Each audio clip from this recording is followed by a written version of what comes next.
God, I'm muted. Hi, everybody. Hi.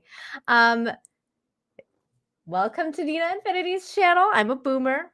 Been hanging out with Gary for too long. Welcome everyone. This is Infinite Talk. I am solo for right now, but John should be here at any moment, or at some point. We'll figure it out, I'm sure. But yep, yeah, everybody's calling me a boomer. It's true. Been hanging out with Gary for too long. But yeah, everybody, I'm here. It's been a crazy day. Went to get my nails done again because I wasn't quite happy with the other nail. It kind of started falling apart, and I was like, okay, this isn't gonna work out for me. So I pulled a girly girl. I was like, you know what? We need to do this again. Redo. But yes, I'm here, everybody. Hi, everyone. Hello, Kyle. Uh, Hello, this is who we are. Hi. Merry Christmas, everyone. It's just around the corner. It's going to be on Sunday. You guys ready? I'm ready. Can you guys, you can see that I'm ready. Fascinating. I know. Aren't I fascinating? Please smash the like, share the stream, tell everyone what's going on here. The stream is happening. We have so much to talk about. It's been a week, right? Like it's been a year. I feel like 2022 has been really, really wild. It almost feels like kind of this, like it somewhat feels like 2021 is still lingering, but it's 2022 and now it's almost over. We're almost in 2023. And it just feels like the year has felt so weird. It just feels like this strange, ominous, I don't know. It's a very weird feeling, and things happen really fast. Like it's just been a fast paced year. I feel like, Elon Musk's like, he's going to buy Twitter. Then he, didn't want to, then he did. Then there was like these, he decided he didn't want to because of the bots, and he did. Then he bought it, and then there was a flip out. People went crazy, and then he started doing the Twitter files. I mean, it's just one thing after another. We had the Ukraine war. We had like all this stuff. Marvel's in shambles. DC is in shambles in a different way. It's just like entertainment's crazy. Everything's still pretty much woke. I mean, it's really rare when you don't get woke stuff, which, by the way, I did watch a movie last night. It's called Violent Night. Speaking of Christmas movies and movies in general, I thought it was okay. It was pretty good. I was entertained. Somebody asked me, is it woke? Because I said on Twitter that it was fun. I had a lot of fun watching it. And immediately somebody commented, is it woke? And I feel like that's such a funny comment to me, because it's just like that's what everybody wants to know now. Like nowadays, the measure of like rating a movie of whether it's good or not is it woke? Like if it is woke, like even if it's got elements, it's like a lot of people just outright are like, nah, like I'm good, like just hard pass. But it's just a weird, I feel like it's just such a weird bar to have for reviewing movies or entertainment, like anything. It's just like, oh, is it woke or isn't it woke?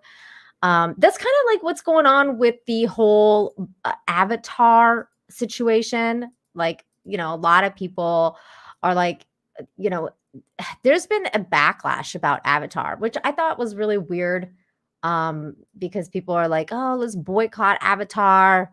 Avatar is woke. I mean, it's not woke. It's not woke enough. It's like woke and woke crime. Like you can never tell. Like, is it woke? Is it not woke? Like it's got, a lot of POC cast, but not enough apparently. And James Cameron is being, accused of cultural appropriation with the movie, which is kind of bizarre if you think about how the movie is about, well, aliens. Like it's about not humans. So it's just so bizarre to me that we've got this, this mentality now. Like this is This is what's going on. Why is Avatar 2 being accused of racism? Controversy explained. Okay, well, at least this person's explaining it. So how they started was that Avatar 2 racism allegations stem from Cameron's comments in 2010. That's a long time ago. Following the release of the first movie, the director had been protesting the building of a giant Belo Monte hydroelectric dam in the Amazon, which threatened the Brazilian Xingu people's way of life. Speaking to The Guardian, he said, a real life Avatar confrontation is in progress, explaining, I felt like I was 130 years back in time watching what the Lakota Soaks might, I don't know if I'm saying that right, might have been saying at a point when they were being pushed and they were being killed and they were being asked to displace and were being given some form of compensation. This was a driving force for me to write in writing of Avatar. I couldn't help but think that if the Lakota had a time window and they could see the future and they could see their kids uh, ending themselves at the highest ending yourselves rates in the nation because they were hopeless and they were at a dead end society, which is what is happening now, they would have fought a lot harder. Okay. So, I mean, it's no it's no surprise that the Avatar is based on, well, like environmentalism and colonization, colonialism, and all that kind of stuff. Like it's like it's just it's just bizarre. But okay. Wow. Okay. So they were fine with him before, I guess. So then, while Cameron argued it was his duty to help, believing in any destruction of Amazon rainforest would have been a grave impact on the planet, others didn't take kindly to his comments, and so they didn't like his colonialist message. And an attempt to exterminate the future of Brazil, and the campaign soon arose to boycott the original movie, citing its anti-indigenous rhetoric. That's insane considering like he's doing the exact opposite. Like he's like, I'm bringing attention to this situation with my movie, and they're like, fuck you, bro. You white colonist piece of shit. like, like you can't win. You can't win with these woke people. Like you cannot win. There's no winning. So stop trying. Stop trying to please everybody. Mind you, I don't know if it's him trying to please everybody more than like he actually really believes in colonization and he believes like white people are bad. I think he does. Like I think he is he's sold on his own Kool-Aid. Um Hey, 200 Watt Studios, good to see you. This is good evening, Nina. Happy Shabbat. Happy Shabbat to you too. Thank you very much for that. Um, that's really sweet of you. But yeah, so like now, Avatar 2 is facing the same kind of backlash, but racism. So I did see this tweet going around saying join natives and other indigenous groups around the world in boycotting this horrific and racist film. Our cultures were appropriated in a harmful manner to satisfy some white man's savior complex.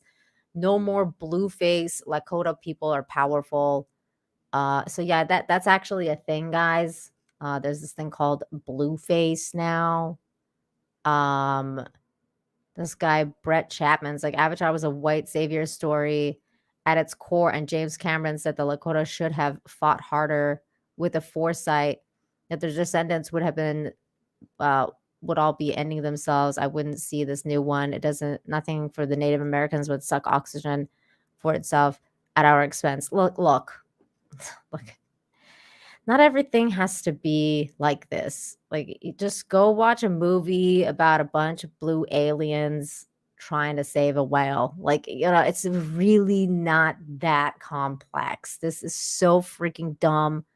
It's like they just have to like ruin everything for everybody all the time. It's like, could we please just stop with this? Like, oh my God. Like, the extent that the wokies go to trying to justify their weird like nonsense. Like, look at this. Blueface. Characters are played by non-indigenous persons. What? So they wanted like so if like James Cameron had gotten an indigenous person to play the blue person, they would have been fine with it. Like they so if James Cameron had cast this lady here to be some sort of indigenous person, then this movie would be fine. Are we playing this? Does that make sense to anybody? You would still be blue-faced even if you were that tribe, because that's what the fucking characters are. They're blue. How is that even a thing? It's just crazy.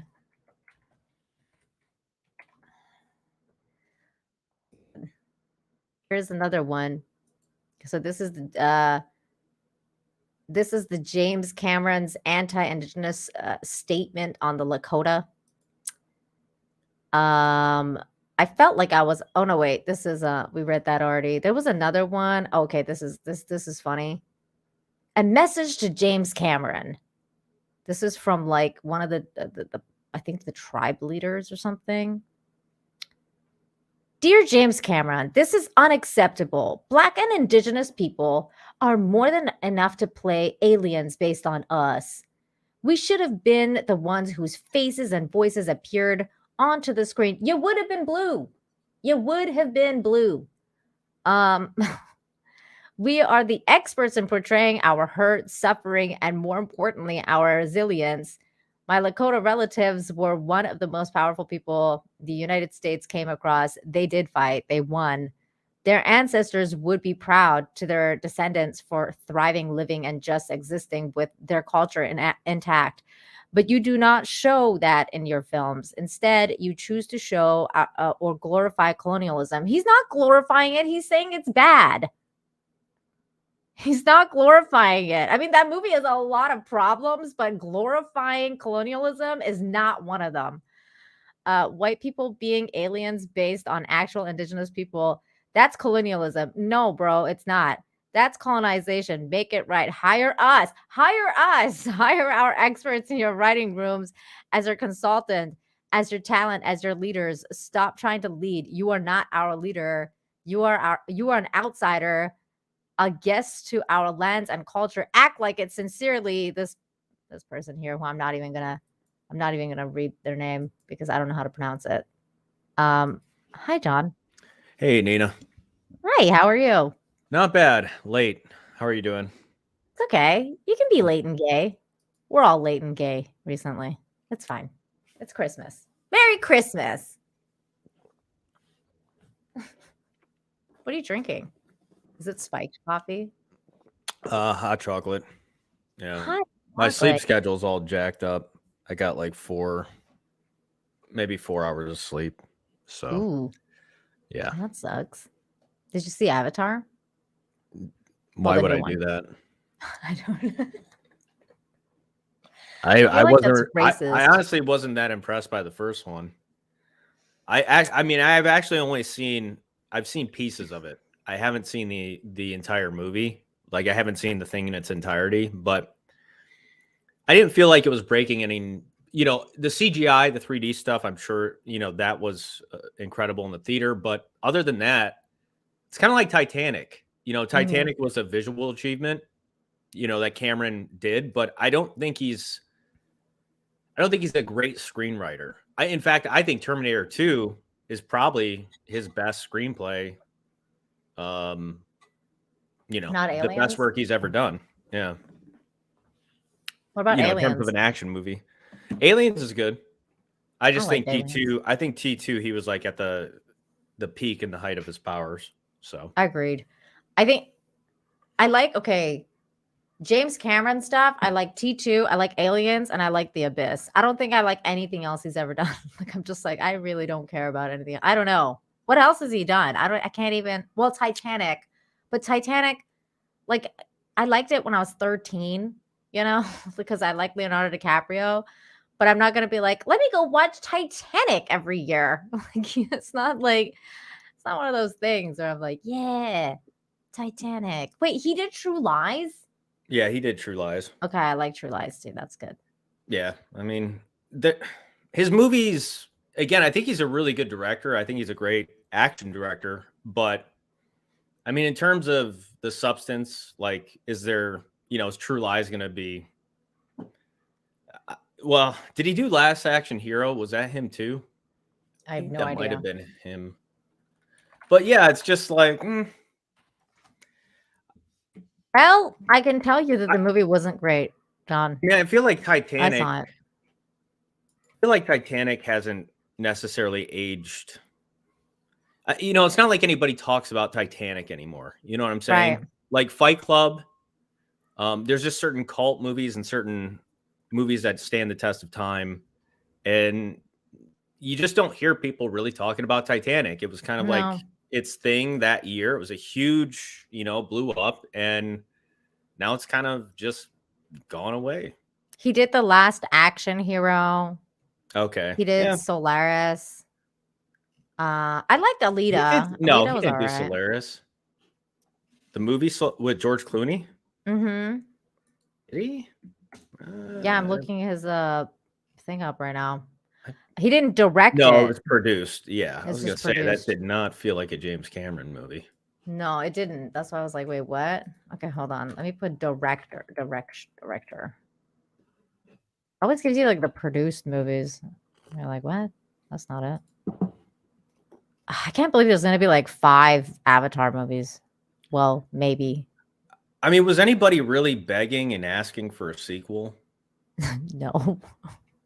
James Cameron was. And with that, like 10 years later? Other than James Cameron, like who? I don't know. Like, what was he waiting for? I think it's just the technology. Like he wanted better technology to do more stuff. Bradley Burnett, thank you for gifting the memberships to the chat. 5 memberships. You're amazing. Merry Christmas. And Merry Christmas to those who just got a membership from Bradley Burnett. Because he's playing Santa Claus in the chat over there. Thank you. Lord Baratheon for $4.99 says, if Avatar makes more than Top Gun Maverick, you think Disney will brag about it? It will make more. I mean, it's going to, but I think Top Gun Maverick is a better achievement. I haven't seen it. I don't think anybody in terms of box office, I don't think anybody anticipated that movie to do over $1 billion. Yeah, I don't think so either. For a sequel, that like long in the making, like it's been so long. Yeah, I mean, I think people were expecting it to do well, but that well. I'm sure their return, in terms of budget, probably the return on Top Gun is for Paramount is going to be bigger than might be bigger than Avatar's return. You know what's crazy about Top Gun is I think that people weren't profit margin like too crazy about it, and then like the word of mouth started getting around like that this movie's amazing, like Tom Cruise did an amazing job, and he was also like really good at promoting it and being like, we did it for the fans, and he kind of like he did really well in terms of doing that. Whereas then you have James Cameron going around like flipping people off, and like it's getting online, and people like, mind you, he flipped off a bunch of paparazzi, but like most people are like making a big deal out of it. Like, oh, he's flipping off the fans for not liking Avatar. And it's like, don't do that. Like, what are you doing? Yeah, it's not a good look. It's probably not a good look to flip off anybody or, just insult somebody needlessly. Not a good idea. No. I still have to watch Top Gun though. The new one. Thor Odinson for $1.99 says, does anyone give a single shit about Jake Scully? No. Not really. I mean, honestly, like the movie was okay. Like it was fine. It had a lot of problems. There was a lot of plot issues. There was like characters put in the movie just to be put in the movie just to drive the plot forward. which was really stupid. One of the characters I actually hated. I was like, what?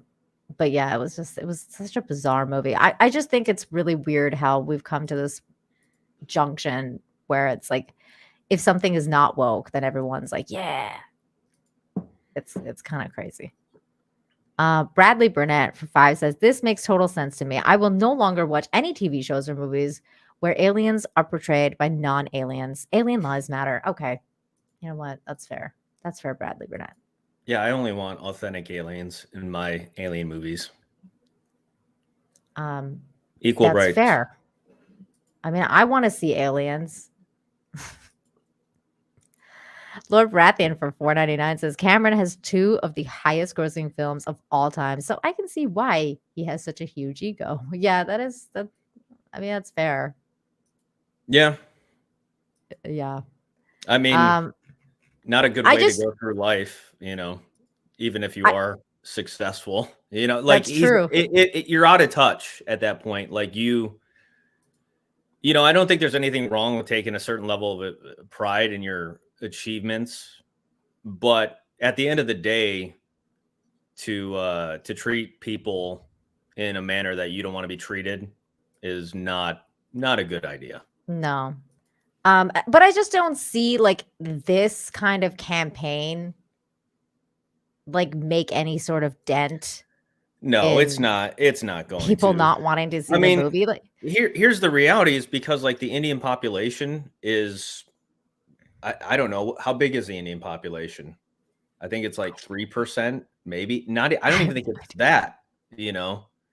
And unfortunately, I mean, really, it's like, if you want to talk about discriminated groups, you know, it seems like Indians don't necessarily get the airtime that other groups do in terms of discrimination for whatever reason that is.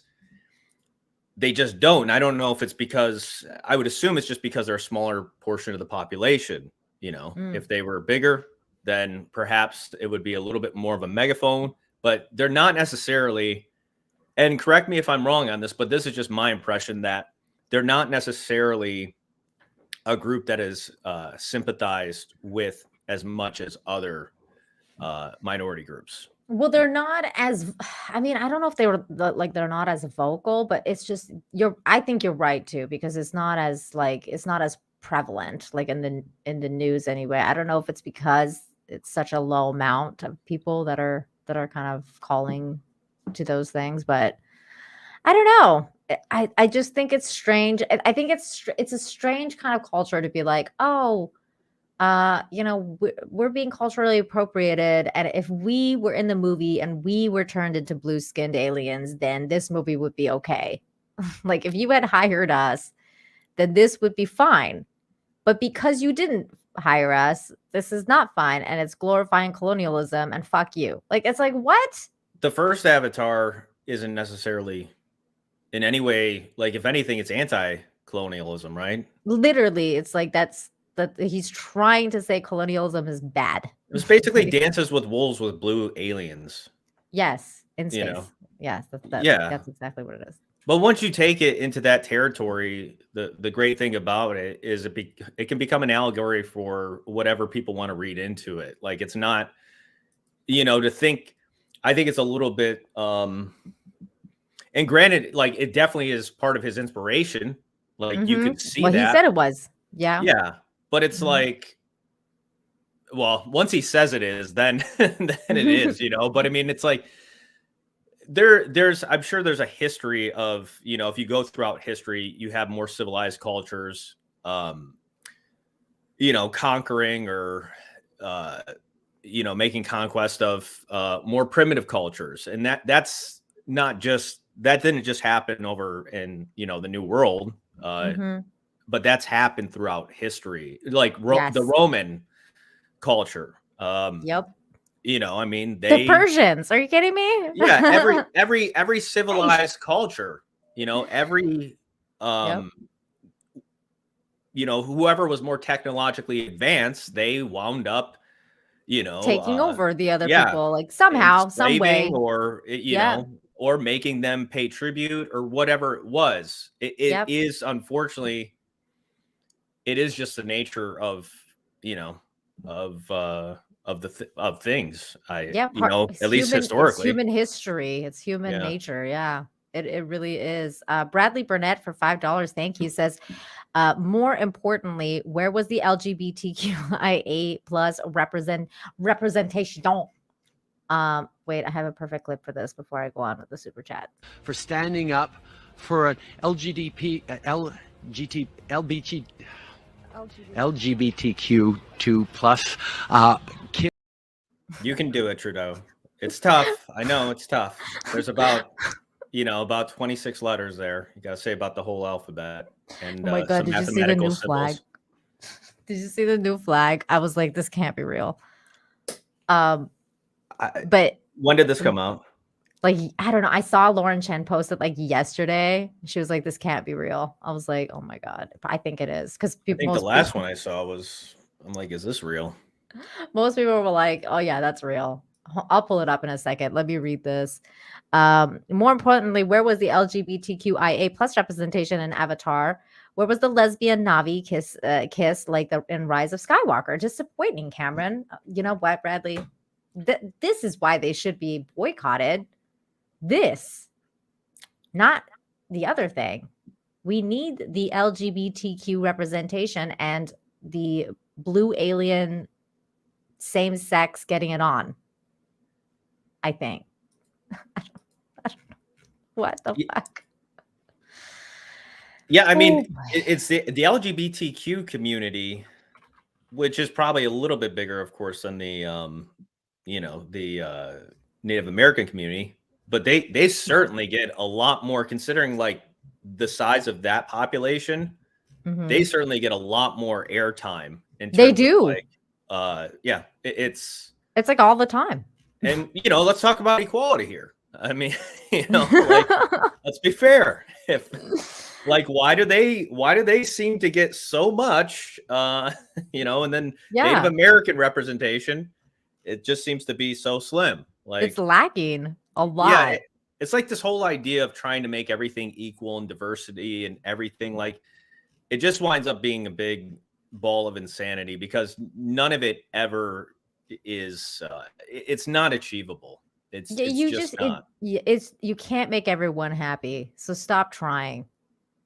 That's where I'm at with it. I'm just like, I'm so over this woke stuff. I was trying to find this flag thing, but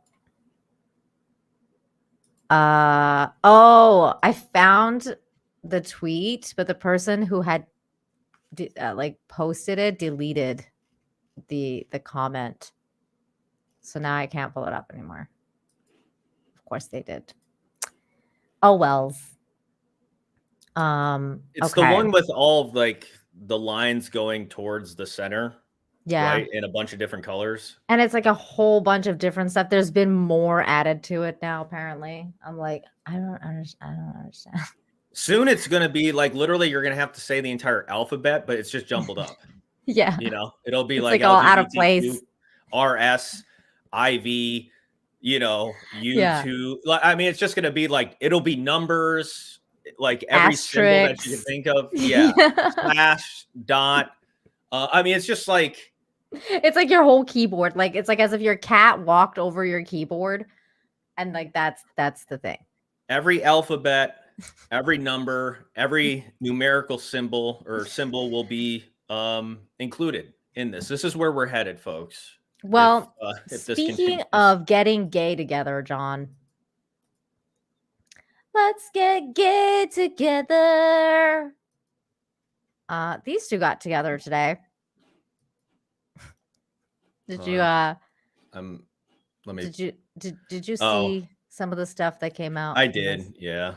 I haven't, so I'm glad you did. I saw a couple of tweets from President Biden who said, I had the honor of sitting down with President Zelensky of Ukraine.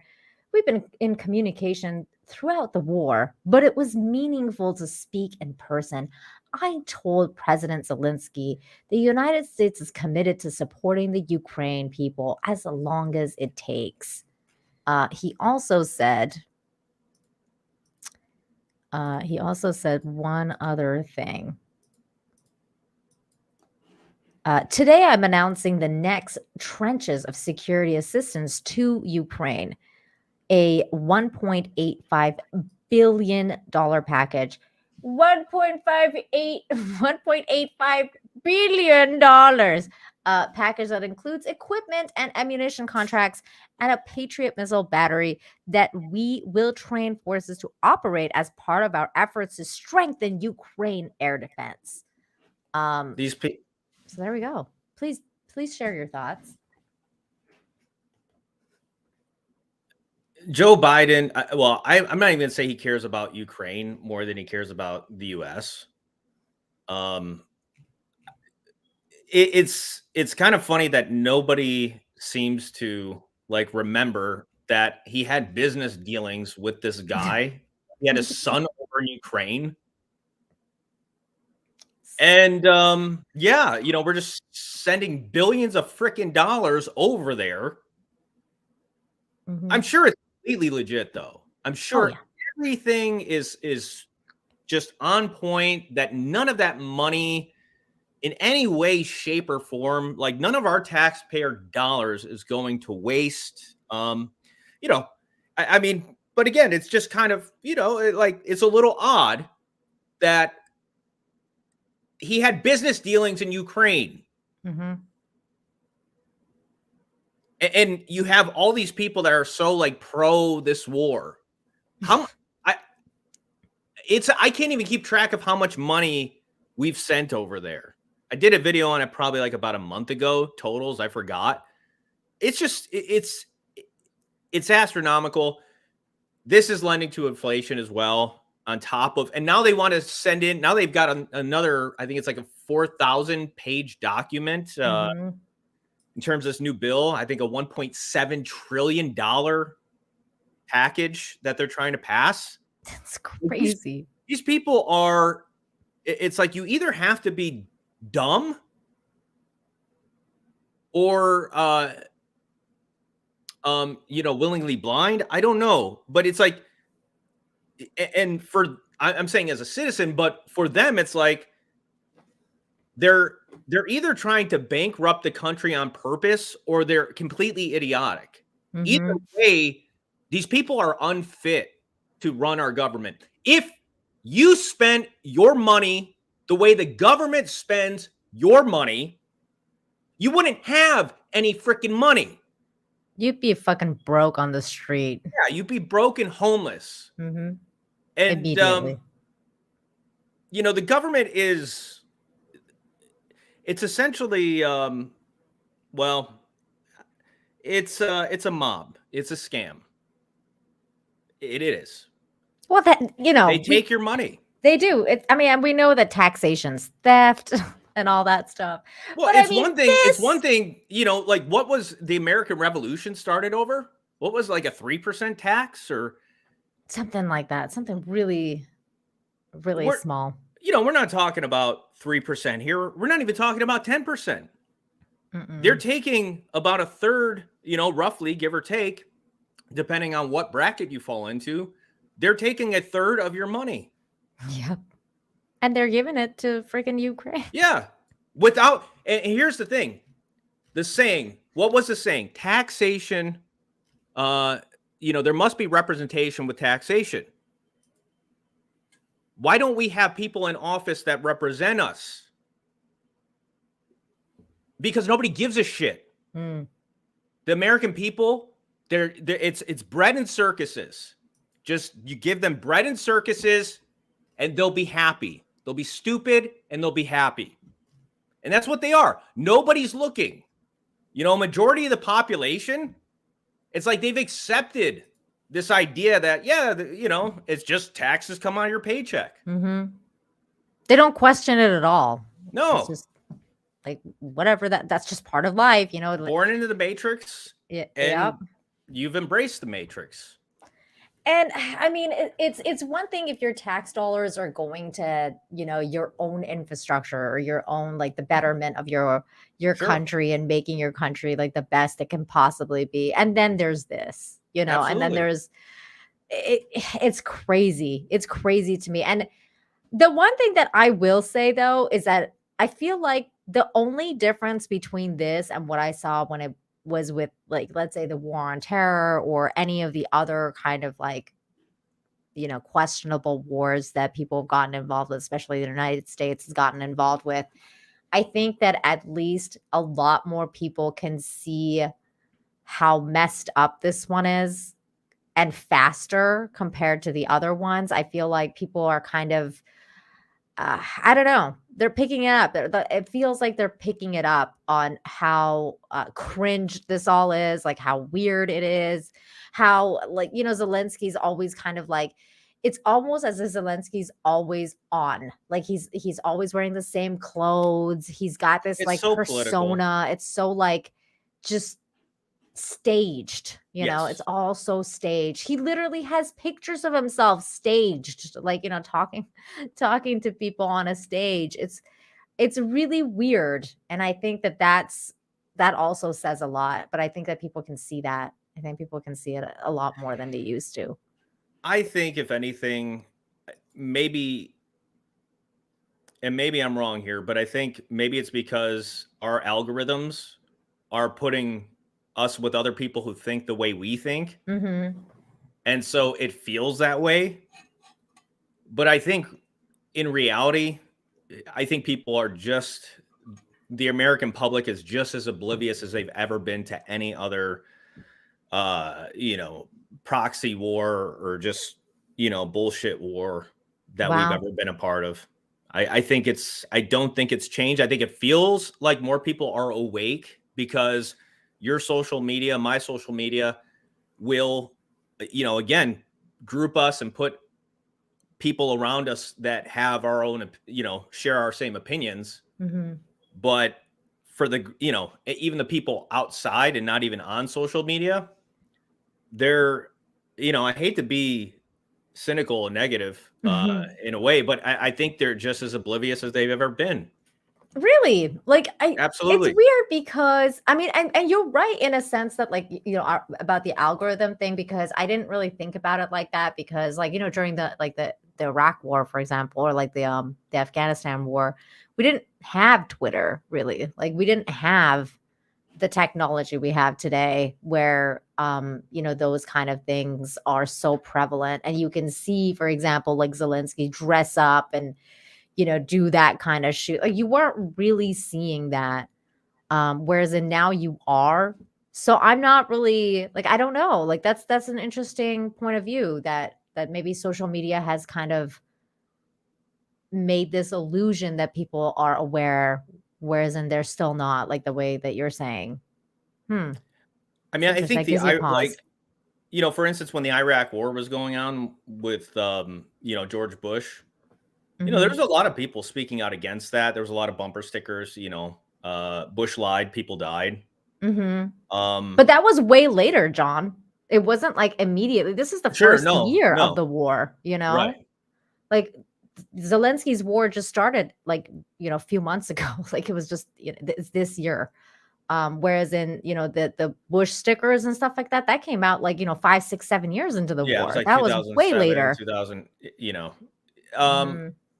and the thing is, like, it's if we start sending Americans over there, Mhm. where I think people will, Which is I don't think apparently that's what's happening now, because that's what okay. he said, right? Like, in this tweet, because he says that a Patriot missile battery that will train forces to operate as part of our efforts. So, like, they're going to send people there to train the Ukrainians how to use them, right? So that means that Yeah, American forces will be on the ground, from they what I will understand. be. It's not the same if they're training them. It's not the same as fighting with them. Right, like, they're not But active. once he starts to get in that territory Mhm. and sending a lot of soldiers over there, if he does, If he which I don't think does. he does. I think he's just going to send our money over there, Yeah, I which, mean, why send people over there if you could just keep sending money, right? I mean, I don't know.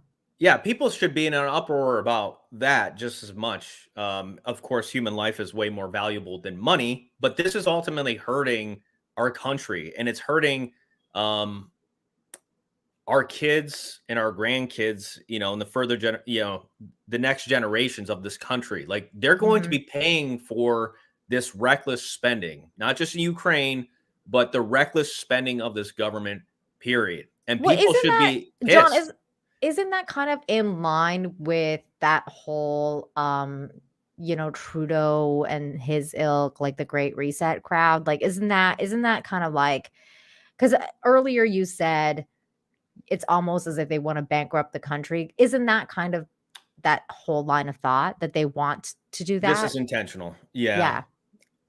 Yeah, I hate to even go there and think about it, but I mean it, like, what other conclusion do you arrive at? Like, either these people are stupid, or they have some menacing intentions behind their actions. I definitely don't think they're stupid. I mean, Yeah. I'm sure like there's stupid people in the government, but I think that there's definitely like they have a plan. Like they know what they're doing. Do you have any videos of them getting together? Have you seen any? Which ones? Like of President Biden and Zelensky hanging out and talking. Was there any gaffes? They exchanged, well, Zelensky gave him a medal from his country, some sort of like honorary, I think a soldier from his country wanted to give it to Biden, and then Biden said he was going to give him something from his son Beau, like some coin. There wasn't anything. The press, of course, went berserk at the end of the press conference, or the end of their talk, like they always do, and the handlers were kicking him out. Oh, really? Yeah, but it's nothing, like, that's kind of to be expected. They're not. He Yeah, doesn't answer. that's He not a doesn't big deal. answer. He doesn't answer questions. But that's about all that I really saw from Like it. he didn't sniff Zelensky or anything. Not that I could see. Did you On see camera. the thumbnail that I made? No. I said, here, I'll pull it up. Or you know what I might for this show? Yeah. I was very proud of that thumbnail. I made this meme. Well, I guess it can be considered a meme. I don't know. Is it a meme? I don't know. He's like, "Can I have more money? Oh, if I could sniff your daughter." No, you broke the comic book rule. I know, but I didn't have the space. I was like, But "Ugh." you need to have well, I guess it could still work and it's funny either way. But of course, the top, I know. you would want, can I have more money on top? I tried to then- do it like that, but it wasn't working. Because But then it's actually kind of funny this way. I was doing it like the other way, and then every time I would put like the speech bubble near Zelensky's, like it would go into Biden's head and it like would point to Zelensky's mouth, but it would have to point to his brain. Yeah, And I you was needed like, to that doesn't work.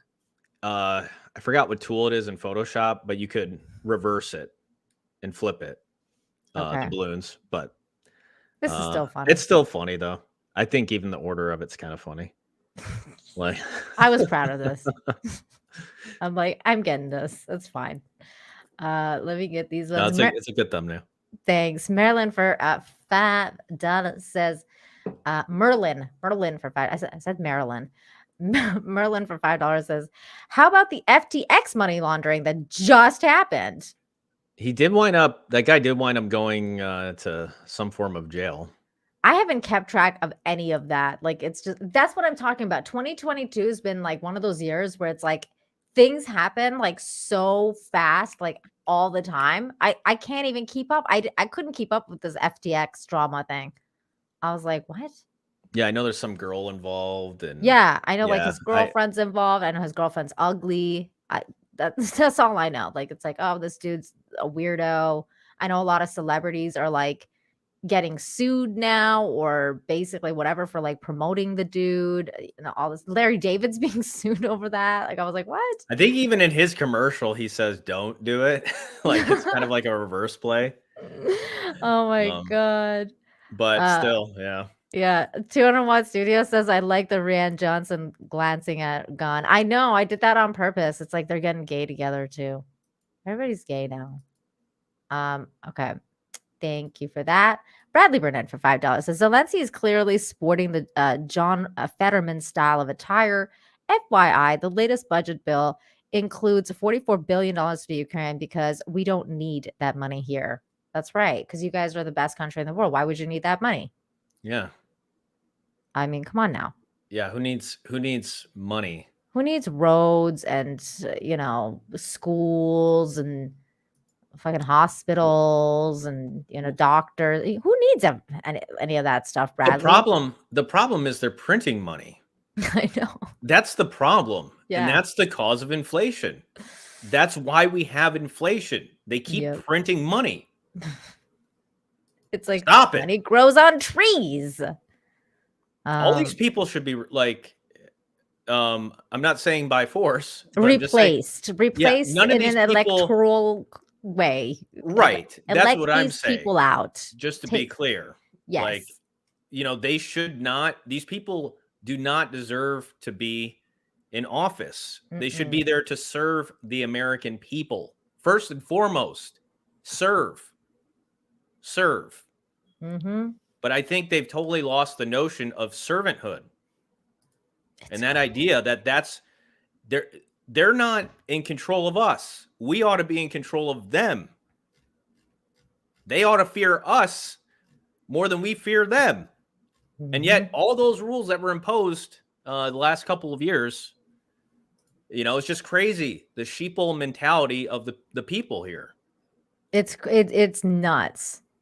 Bradley Burnett for another 5 says, it's not like we've ever been in a proxy war with Russia before. Wait, I grew up in the 80s and remember Afghanistan. Didn't that turn out well for us? That was also 2022. The freaking Afghanistan exit, like everything has happened this year. I'm telling you, it's like as if it's just this jumble. Like so many things happened this year.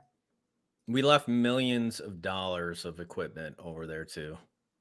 Yeah, you did. They were parading it in the streets, and they were like, "Oh, it's okay because they can't." We didn't leave the keys or whatever. Yeah, they're all they're driving. Not trained to use it either. Like, they're sending the training people to the Ukraine now. Though they're like, we'll train you guys, but we left those things over there. We didn't train them. We didn't leave the keys. It's okay. Meanwhile, like every one of those freaking vehicles is hot wired, and they're parading it in the streets, and they've got helicopters in the air. But I thought Afghanistan exit was this year, wasn't it? I thought it was like early 2022. No, it's been over a year. Yeah, no, he's right. Now that I think about it. Okay. Crazy how fast time is moving. It just feels like the same year. Honesty. Yeah. Oh, thank you, Ricky. That is so sweet. Merry Christmas. Thank you. Did you see this, John? I saw this headline. I didn't look into this. I just saw the headline and I was like, oh, Shake and Bake says it was 7.5 billion in US military. That's probably right. I didn't want to I was thinking I'm safe if I say millions, but yeah, it probably was billions. I actually used this in a video. Did you? Yeah. I haven't seen it. What the fuck?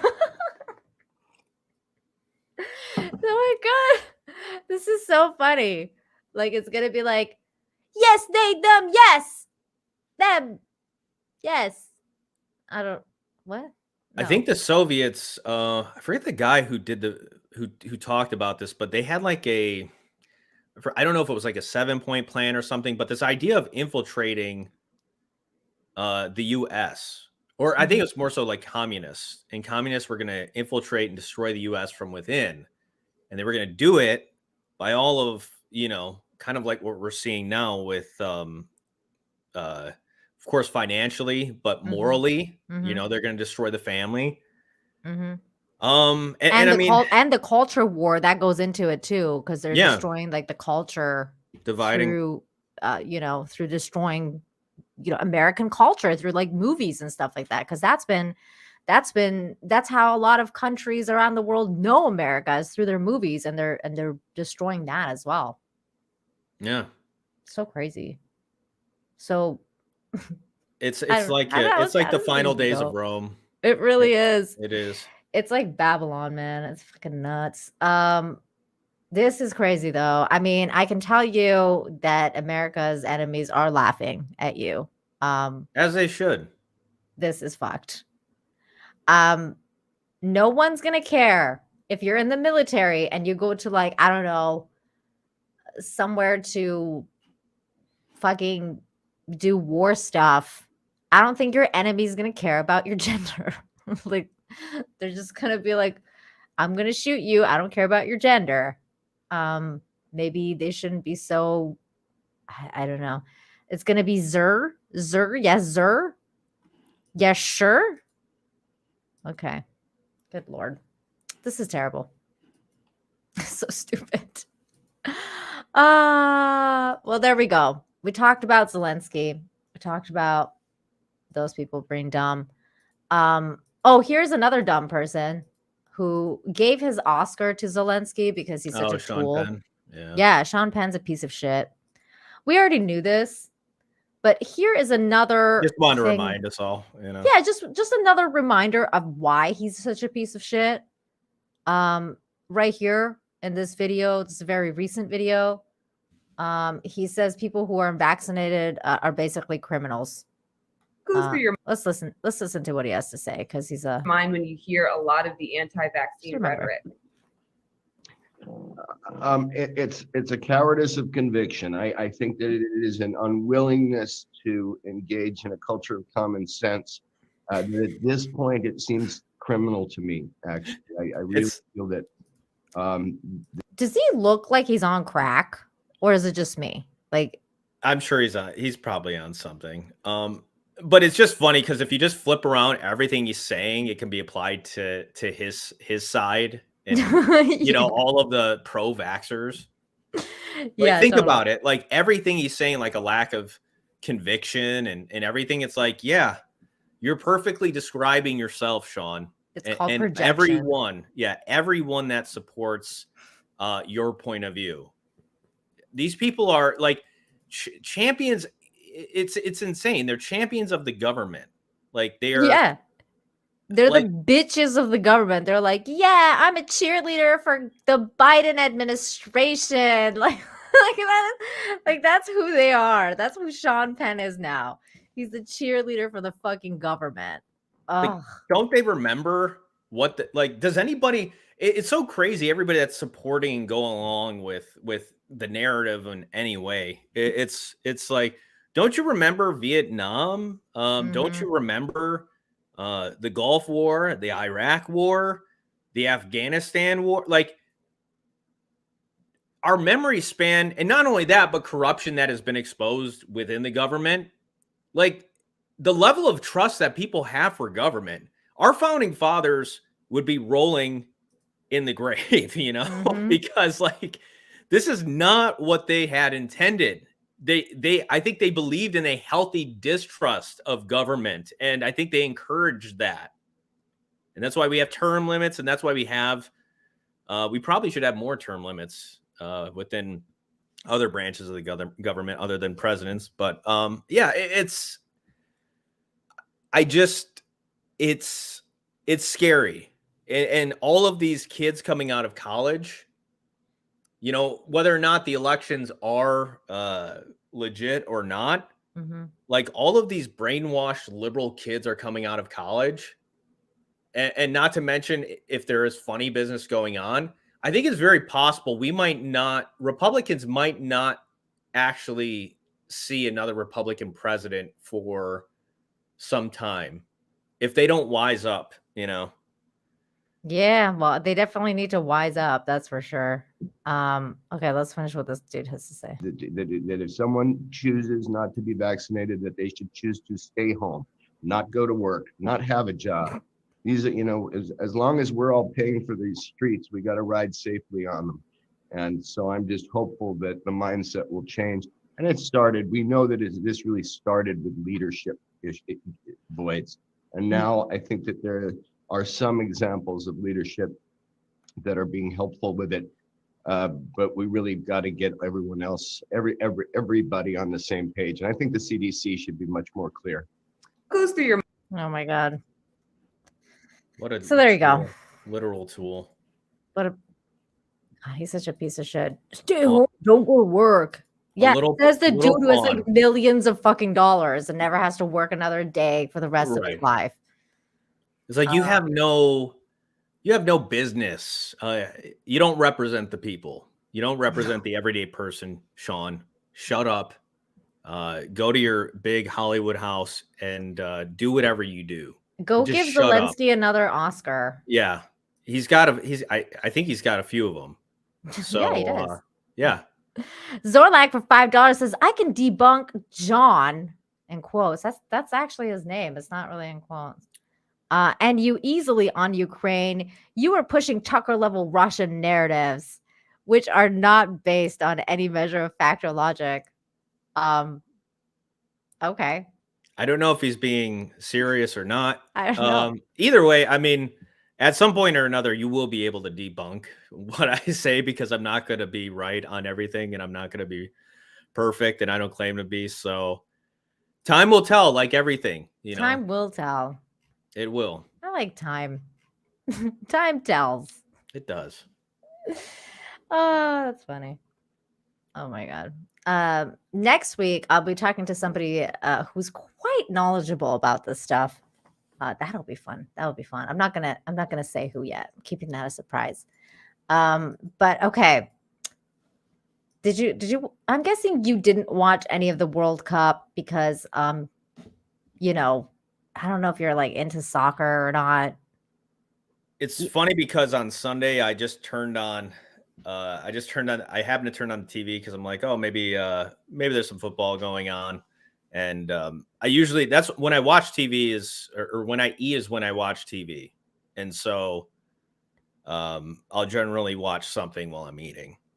And then I wind up turning on the TV and well, I do watch, you know, like that's not the only time, but I think in this case it was to be extremely detailed about my TV watching habits. But yeah, so I wind up turning on the TV and I just catch like the last 5 minutes where they're going into penalty kicks. So yeah. Oh, it was like such a good game. I didn't watch a lot of the World Cup, but I definitely watched the final, and I usually definitely watch the final. And it was really, really fun. It was a great game. The guy that is in the chat, Zorlag, I think it was Zorlag, he's gonna lose his ever-loving mind in a second because I'm gonna share an RT article. Gasp! Oh my God! Fucking Russian propaganda, yo! Holy shit! Argentinian goalkeeper mocks baby Mbappe at World Cup parade. So I thought this was funny because Emilio Martinez continued his brutal taunting of beaten rival Kylian Mbappe, with the Argentinian goalkeeper holding a doll with a picture of the French striker's face on it at a victory parade on Tuesday. So this is the baby with his face on it, which I thought was hilarious. And then apparently, if he just threw it, then like over the edge, and then it got ran over by a car, like it might be a bit much. Yeah, that would have been much, but no, that's pretty funny. They had beef apparently. From he kicks it like an American football. Yeah, like yeah. Well, Jack Black and Anchorman kicks his dog over the bridge. Oh my God. Oh my God, that would be crazy. But so apparently they had beef because like before the game, Mbappe had made a comment about soccer, like in the Euro League, saying, I'm not saying this like in so many words, I'm just abbreviating here. Like he was basically saying that they play better and more soccer in Europe than they do in South America. And like basically the people, like the South Americans obviously got annoyed and were like, why don't you shut the fuck up? Or like come to South America and say that, like, you know, that kind of thing. So they got very like annoyed about it. So they had this beef. He's messing around because, you know, that guy lost and everything like that. And then I saw this thing, which I thought was hilarious. Yeah, that's like, that's meme. Like it almost looks like it's Photoshop, but it's not.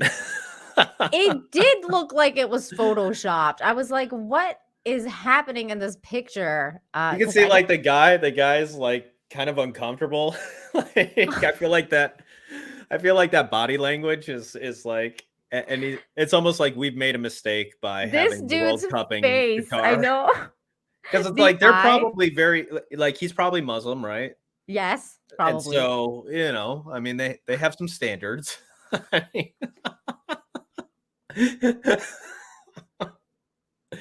there's so many different captions that you know people could have fun with.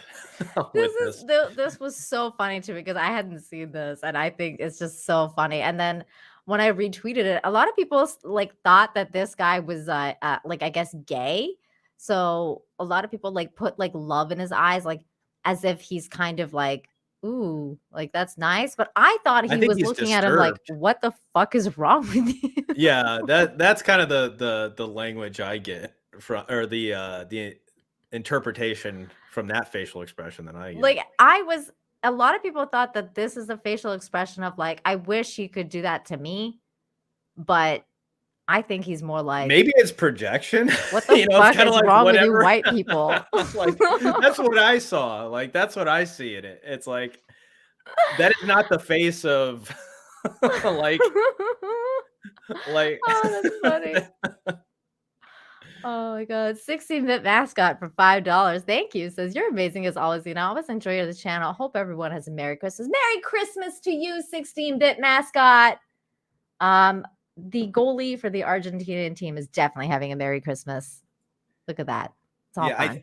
I think it's like what the like WTF is the facial expression I see of that guy. Yeah. Yeah. The facial expression I see is fucking white people. Like what the fuck? Well, it's the goalkeeper too. That face is These like fucking disgusting white people. I don't know what what are they doing in our country right now? Like fucking get out, okay? I don't want to see that. Now he is like forever in this picture too. Like, I mean, he's forever in this picture. You're Yeah. right. That's the worst part for this dude right here. Is probably like, what the fuck?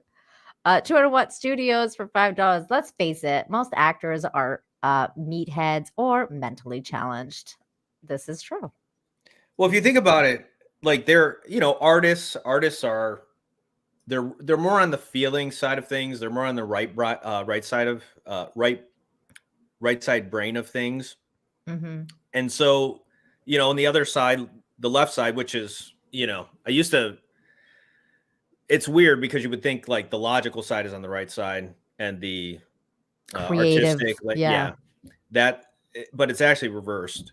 And but yeah, they're heavy on one side of the brain and they're lacking in those rationalizing, logical, you know, mathematical side of things. Like they're thinking more in terms of emotion and feeling and empathy, and that's good. You know, I mean, it's good to have that. You know, you don't want to be completely like Spock, right?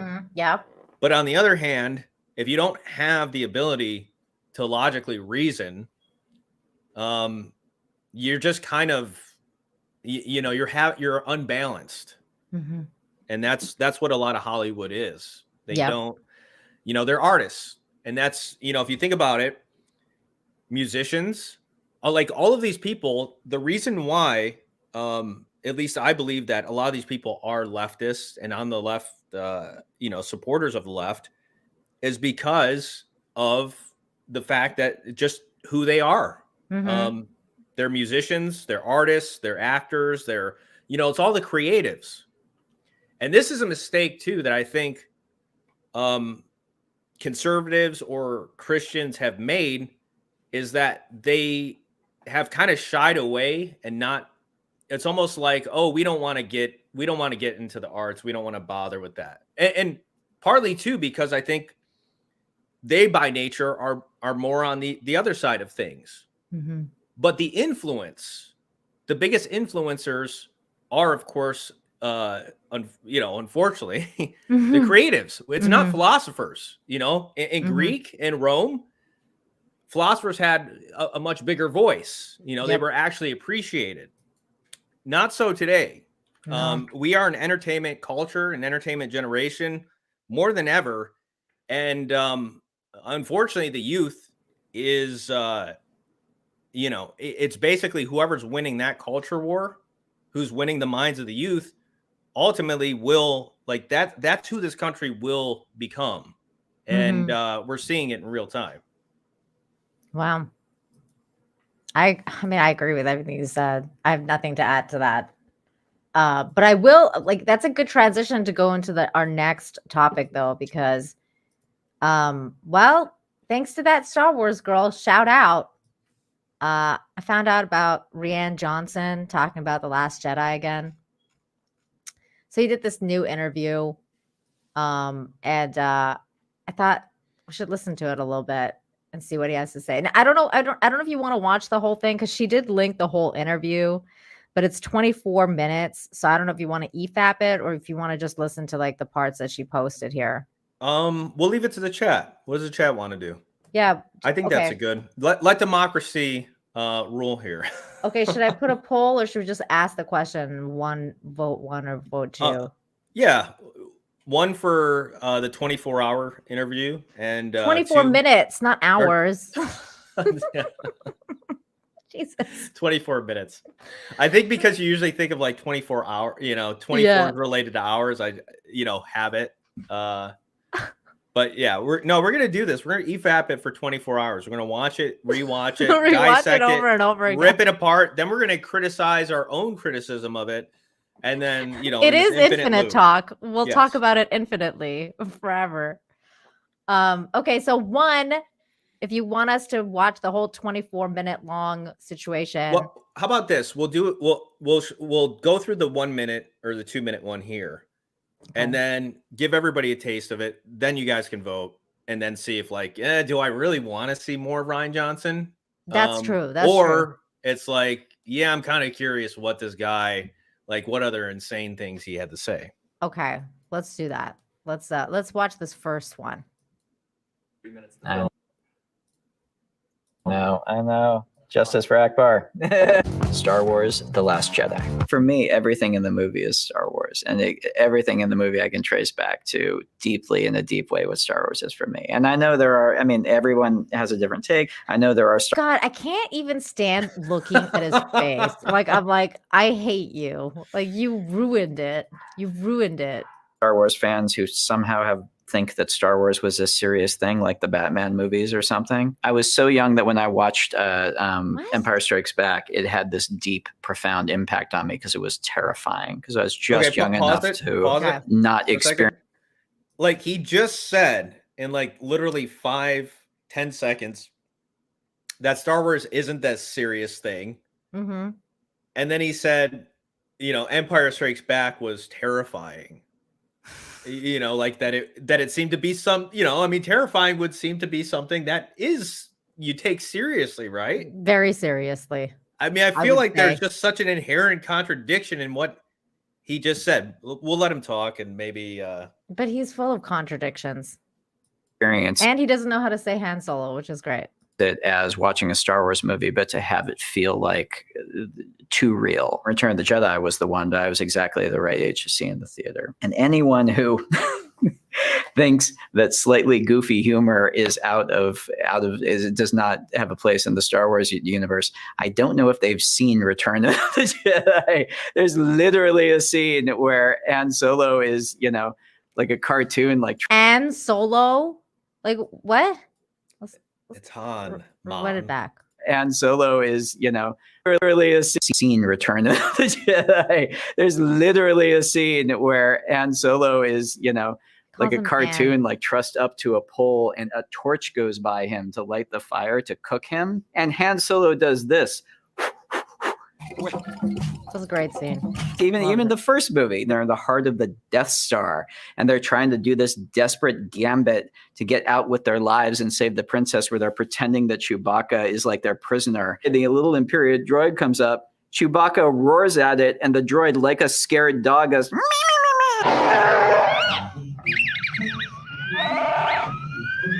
The slightly self-aware element of gleeful humor is something that is part and parcel to Star Wars. It's not the whole thing, and we get very serious in the movie as well. And I think that kind of brazen balance of those two things is also something that's part of Star Wars. So for me, that scene with Hux and Poe, besides just being a hell of a lot of fun, was also something that felt essentially Star Wars to me. Trying to think of the scene, Hux and Poe. I think I've done like such a great job of pushing it out of my mind. I know. I was like, I don't know what he's talking about because I haven't even seen the last movie, so I'm like, I don't know.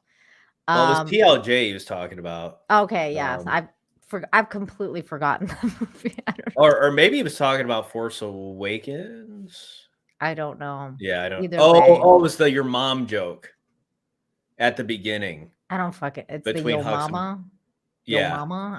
I don't remember it, you guys. I put that movie out of my brain. The only thing I remember from that movie is one, Yoda freaking bringing down lightning, and I was like, I'm out. Like that's when they lost me completely. And two, Luke drinking the titty milk. Like that's all I remember from that movie. That's it. It's just like burned in my memory. Oh, and Luke like throwing away the lightsaber. That's it. You're gonna remember another thing, and that's it. Oh No, you that's know what? it. That's all I remember. Yeah. Well, yeah. It'll once you start recalling it, all of the bad memories I will mean, come I back. kind of briefly remember that like Kylo Ren was in it and he kept being emo about Darth Vader's helmet or something. I don't remember. I don't remember anything. Well, that was he smashes it. Yeah, Yeah. that's right. See, Just like Ryan smashes everything about Star Wars, like in this movie. Green But there's a big DVD. difference. Here's the thing: there's a big difference between like the Your Mama joke just felt more like Marvel-esque. Like the humor that George Lucas incorporated in the Star Wars, like it was funny, but it Mhm. wasn't necessarily. It didn't feel like tied to this world in certain like. It seemed timeless, the humor. Like Right. anybody could watch, like if you go back a 1,000 years and somebody, hypothetically watch that scene with the robot and he turns around, like that's going to be funny. It's funny. For anybody and Yeah. universally. But for people that, a Your Mama joke, like that's something that's been around for quite some time. Mhm. No, not quite some time. The exact opposite, like in the big scheme of things. I'm Right. saying. It's like fairly new to that era of like Yo Mama jokes. It's like that's what she said thing. Like we find it funny, but it's like, it's 10 years very- or 20 years from now, like kids will watch and they'll be like, wait, what? yeah. It's kind of like even Your Mama jokes. I mean, I don't even know if kids are still saying those kind of I don't things think in they are. elementary school. I'm sure there's something else, right? Yeah. And so that's even like the Han Solo where he's blowing out the fire. Mm-hmm. Like that's just like people will find that to be humorous no matter like what time period they grow up in. Like it might not be like the most you're like cracking up laughing out loud funny that you might like do at a Dave Chappelle special or something, but Mhm. people, it's funny universally. Like it reads for like any language, like anybody can get it. Yeah. It's very clear, whereas like a lot of Ryan's stuff, it's not going to age well because, he's inserting things that are, relevant recently or now. I don't think the humor or lack thereof was the main issue with The Last Jedi. I think if he had, been stayed true to the characters and like not made Luke Skywalker a piece Sure. of shit, I don't think like the lack of humor was a problem or full of humor or what. The humor level was whatever it was. Like it was just like, okay, in the midst of this trash like that you've basically put out, like that's lost to me. I was like there's humor. Like I don't know that. I don't think Yeah. people cared about that. People cared that you destroyed Luke. People cared that you destroyed Yoda. People cared that you destroyed the Force and like what the Force means and like what the Force does, like the technical things about Star Wars, like those things mattered. But it's more specifically Luke though, like Luke's character being butchered. That's the biggest one, I think, for a Yeah. lot of people, and myself included. I don't think the problem was that Luke was down and out. It was just that he was down and out like the whole movie. Like, Yeah. Well, though he like the tried to whole kill his movie. nephew. Like he tried to kill his Right. nephew because he thought he's going to the dark side. It's like, what? Huh? Yeah. Like that is not something Luke Skywalker would do. Like that is just not true. I don't know. But Anyway, they killed Obi-Wan's character in the new Obi-Wan series. It felt like just like overkill.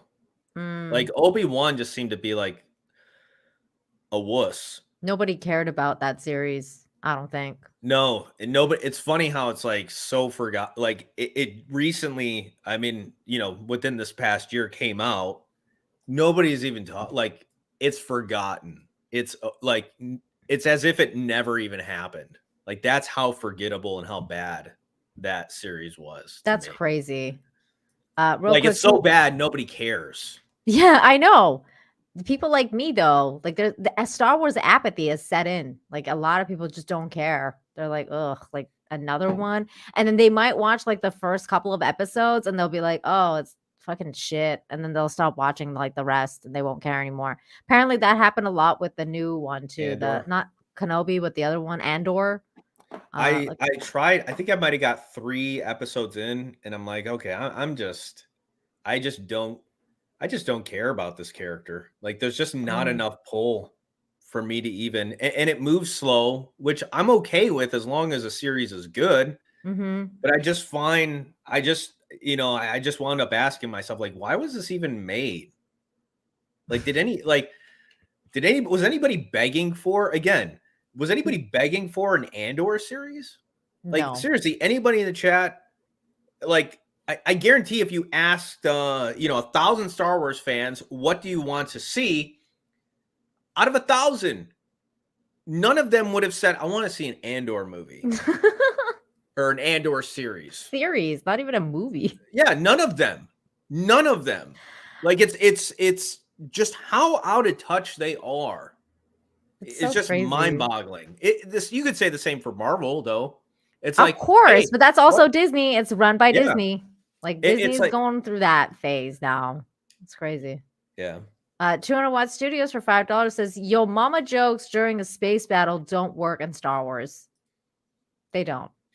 They really Yeah. don't. And Bob Jester 28 for $10 says, when TLJ came out, I wanted to watch it, but then I watched John Talks and came to my senses. Was he like John Talks Star Wars back then? Yeah. Probably.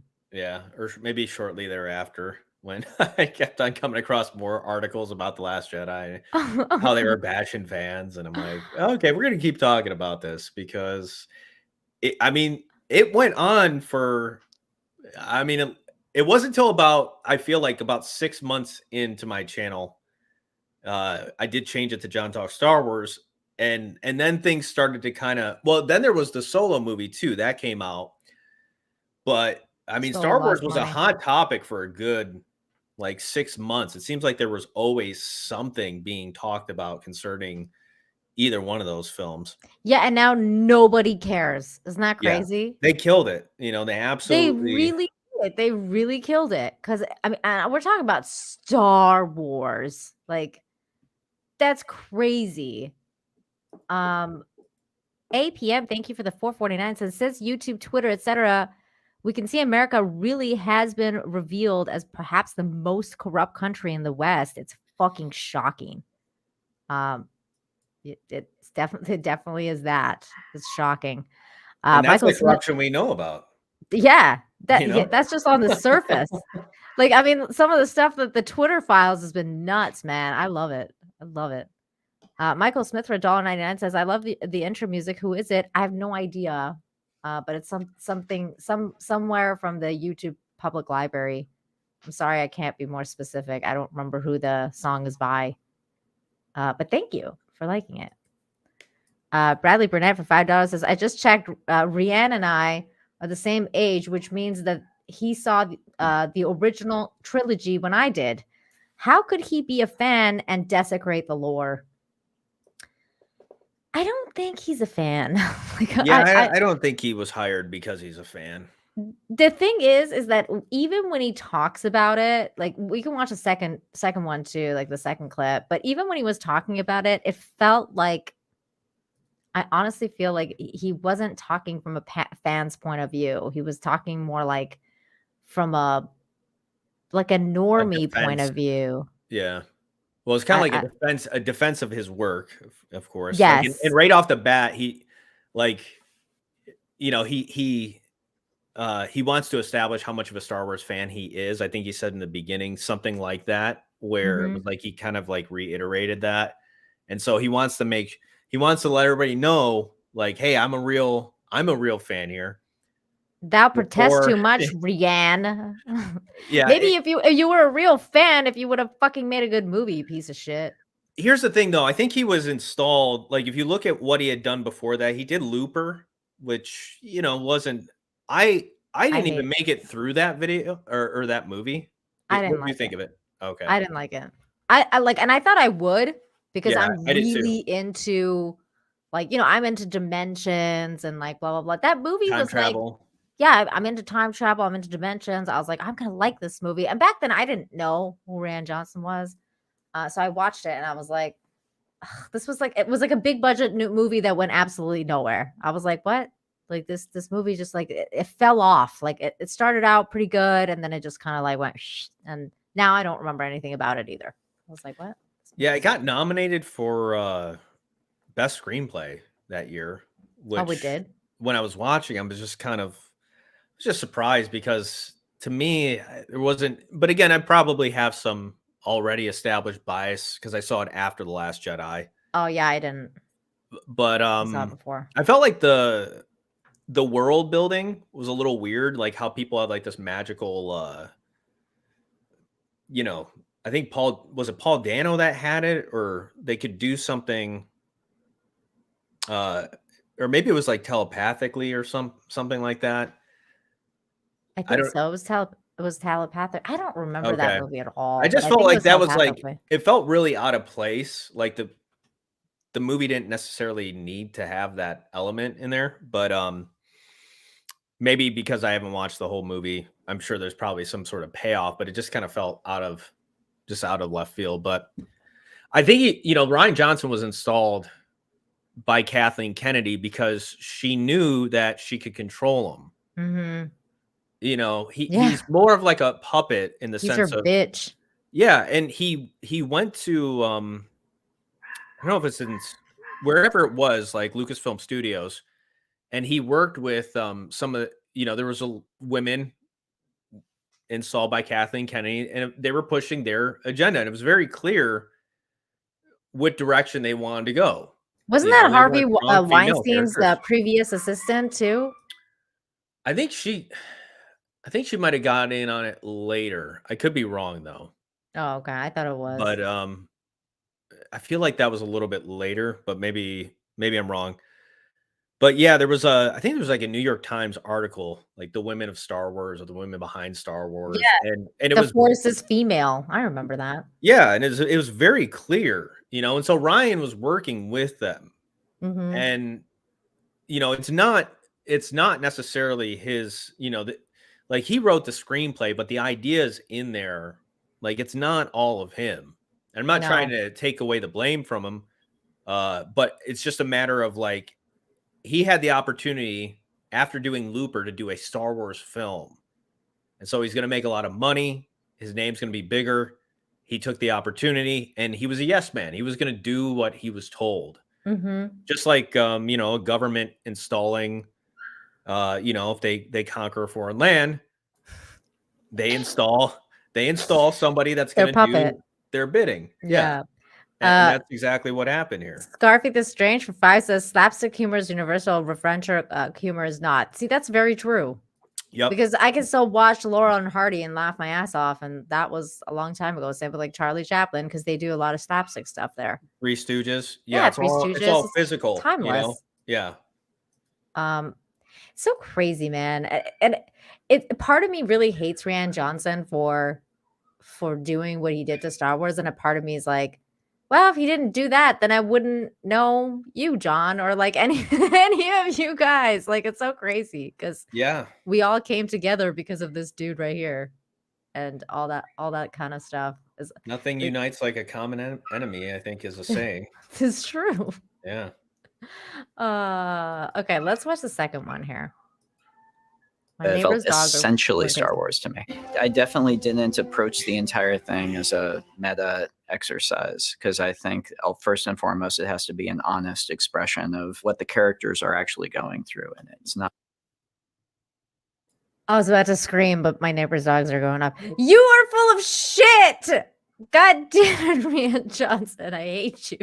Very interesting to just think in a meta way about Star Wars. At the same time, you're dealing with a story that's about heroes and about a younger generation meeting their heroes, and a generation that is now the older generation of heroes dealing with being role models for the younger generation and still being human beings with faults and foibles, and somebody who has the role of a legend, but who They play that clip. I have a problem.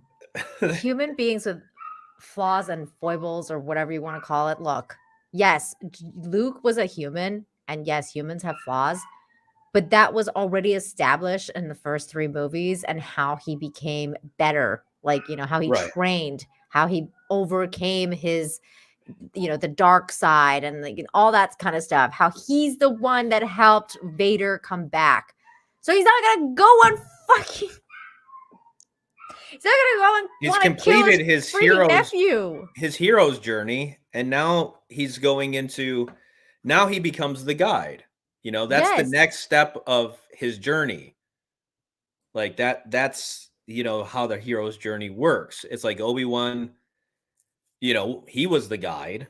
Exactly. But He's at the one time mentor he now. had his hero's journey.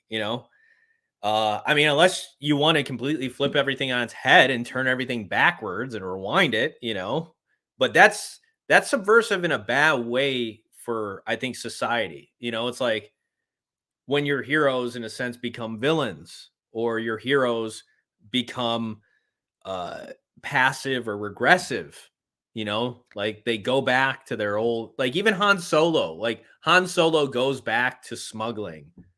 It's like, wow, Right. way Why? to really think about this, JJ. Like you had nothing else to do. Like he goes back to where he started, Yeah, because he had nowhere else to go. And then what? Like, he meets this strange girl and then gives her the freaking Millennium Falcon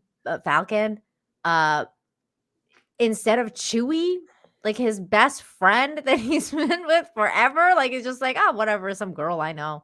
Well, I think he What? got, I don't know if he had much say in it, but it was just kind of like Rey just I guess took it for herself, if I'm not mistaken. Well, kind of like at first, but then he was like, "Yeah, I guess you could have it." Like, I don't know, it was so fucking weird. I don't remember how it was done, but it was done. By the end of it, like he gave her it though. Like at the end, I remember that he was like, because that was something else that was baffling to me. I was like, "What? Why wouldn't you give it to Chewie?" Unless, because I was like, and I was coping back then. So I was like, unless like that's like his daughter, and like he knows it's his daughter, and like he wants to give it to his daughter, and like somehow like it's Right. gonna be like Ben is like her brother, and like maybe they're doing the family thing. So like I was like trying to justify and cope to myself like why he would make that decision. But yeah, that's not the case because she's a Palpatine. So I'm like, what? They had no plan. They Like didn't that know. was the biggest like the biggest catastrophe of this whole thing was just not even having a overall plan from No plan. one person. Like it's such a disoriented mess of a trilogy. Like it's one of the worst trilogies of all time. Just Ever because of made. that. Yeah. Yeah.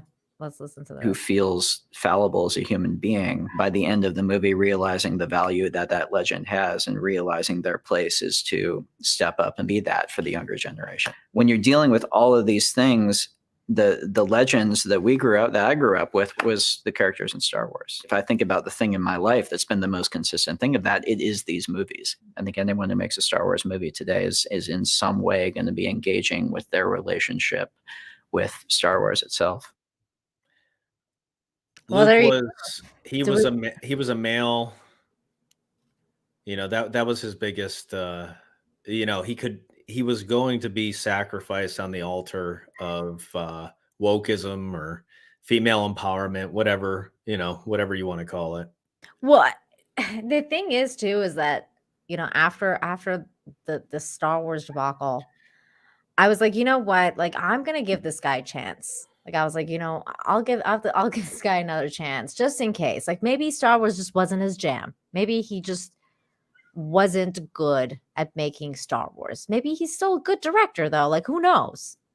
So I watched Knives Out. That movie sucked. That movie was fucking terrible. I was like, what is this movie? Like, it was, I mean, Anna de Armas is hot. She's great. I like her a lot. But that movie was so basic. Like, as far as like detective movies go, or like like as far as like that kind of like murder mystery thing, it was so basic. The only thing that was like even remotely good about it was like not the cinematography, but like the way the house was built. Like the house was really cool. It was interesting looking. Yeah, it was a really cool house. But other than that, like, it had nothing going for that. Like, nothing going for that movie. I didn't like that movie at all. I was like, this is so. It was so contrived and just full of itself. It was Rian Johnson. You could tell. Like that was it. I didn't think it was bad, but I didn't think it was great either. Like, it kept me watching, but at the end of the day, it's not a movie. Like, I forgot about it already. Like, are you gonna watch the second one? No, I mean, well, I don't have Netflix, and I think it's on Netflix. Then it didn't even go to theaters, so. No, it's Netflix. Yeah. So you won't be watching it because John is still boycotting Netflix. I mean, if somebody else pay, how long has that been? If I get on my, at this rate, it's almost probably been about what? It's going on 3 years, maybe. Yeah, since Cuties two and a half, maybe. I don't know. 2 years, who knows? So do we want to watch this this whole thing? I don't. Well, the whole thing, like, it's probably not all about. I don't think it's all about Star Wars. So. It's he breaks down his most iconic films. She probably ripped like the important Star Wars the best stuff from it. Yeah. So there we go. Not that I want to associate the word best with Rian Johnson. 200 Watt Studios for 5 says the first thing we see Andor and Rogue One do is kill a comrade, not help him. I want to see a prequel series where he becomes that much of an a-hole. LOL. Wow. I don't remember that. Yeah, no, that is like, to keep the guy, like, the guy is not being quiet. I don't know if stormtroopers are who's coming, the Empire, right? In some way, and he kills his own guy. Oh my Which, God. I mean, is fine. Like, again, I think Rogue One is, I think it's probably the best thing Disney's done with Star Wars. Oh, I can't even say I don't remember that because I didn't watch Andor. I haven't watched anything since The Last Jedi. Last Jedi destroyed me, man. I was like, I'm done. Yeah. Well, Rogue One was before Last Jedi, but actually, I did watch Rogue One. Okay. I watched Rogue One, but I don't remember anything about it except for the last scene with Darth Vader going crazy, because that was the best part of the movie. Yeah, I mean, I think the third act is the best part of the film, but it wasn't like, I liked it better after I saw The Force Awakens, and then I saw that, and I was like, yeah, I like that. I was just ready to like anything though. like that was like remotely okay or good John when it came to Star Wars. But it was better than The Force Awakens. So, yeah. Well, I don't know, but just the decision. The thing is, though, like, Rogue One was good, but the characters weren't compelling enough where people were like saying, like, man, I want to see, I want to see an Andor series. Like, nobody was saying that. Nobody. Mm-hmm. Just like nobody was like, man, I want to see Eternals, or I want to see Captain Marvel in the MCU. Nobody I want to see the Marvels. That. Like, nobody's saying I want to see the Marvels, yet they're making it. It's like, you've got all these great characters, and Guardians of the Galaxy, like, it worked. It was a good gamble. Mm-hmm. They took obscure characters that they weren't as well known, but it worked. The reason it worked, though, John, is I was talking to Gary, and the reason it worked is because like, he ripped the comic book. Like, he took from the comic. Like, he didn't get away from it. He wasn't like, okay, I'm gonna Like, I'm going to take these characters from the comic and then just give you my own story. Like, because that usually doesn't work. Like when they don't do the story right, like they just take the characters and they do their own woke nonsense. Like, that's not going to work. But if you take the comic book that is successful and it has a good story, then of course it's going to work because people want good content. 201 Studios for 2 says Andor is the opposite of Star Wars. That's kind of like what I've been hearing about Andor, is that it's the least Star Wars series of all of the Star Wars. And I think that that's crazy that people would think that it's good.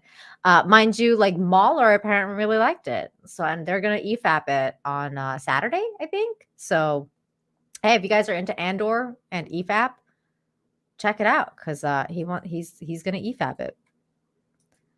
16-bit mascot for Tree Fitty says it's getting nerdy up in here. Yes, it is. It's fun to talk about Star Wars with John. It's been a while since I've talked to him about Star Wars. But it's going to get even nerdier up in here because, and it's fun that you brought up, oh, shoot, I just closed the tab I didn't want to close. It's funny that you brought up Guardians of the Galaxy because shit has gone down with with James Gunn and the DC, and I haven't talked to you about it. I want to hear your thoughts about everything that's going on with all of that. But before we do that, though, because this is related to Rogue, let me get this super chat here from 200 Watt Studios for $5. Says Rogue One had inspired moments like OG cameos of red and yellow leaders and the space battle full of sacrifice and heroism. I want Mandor. Oh my God. You know what? I will agree with you in terms of the sacrifice and heroism. The space battle was pretty epic, but I still hate that movie because it didn't start with the Star Wars theme.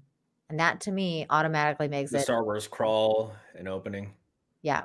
First Star Wars opening. Yeah, I think it would have been cool if they did.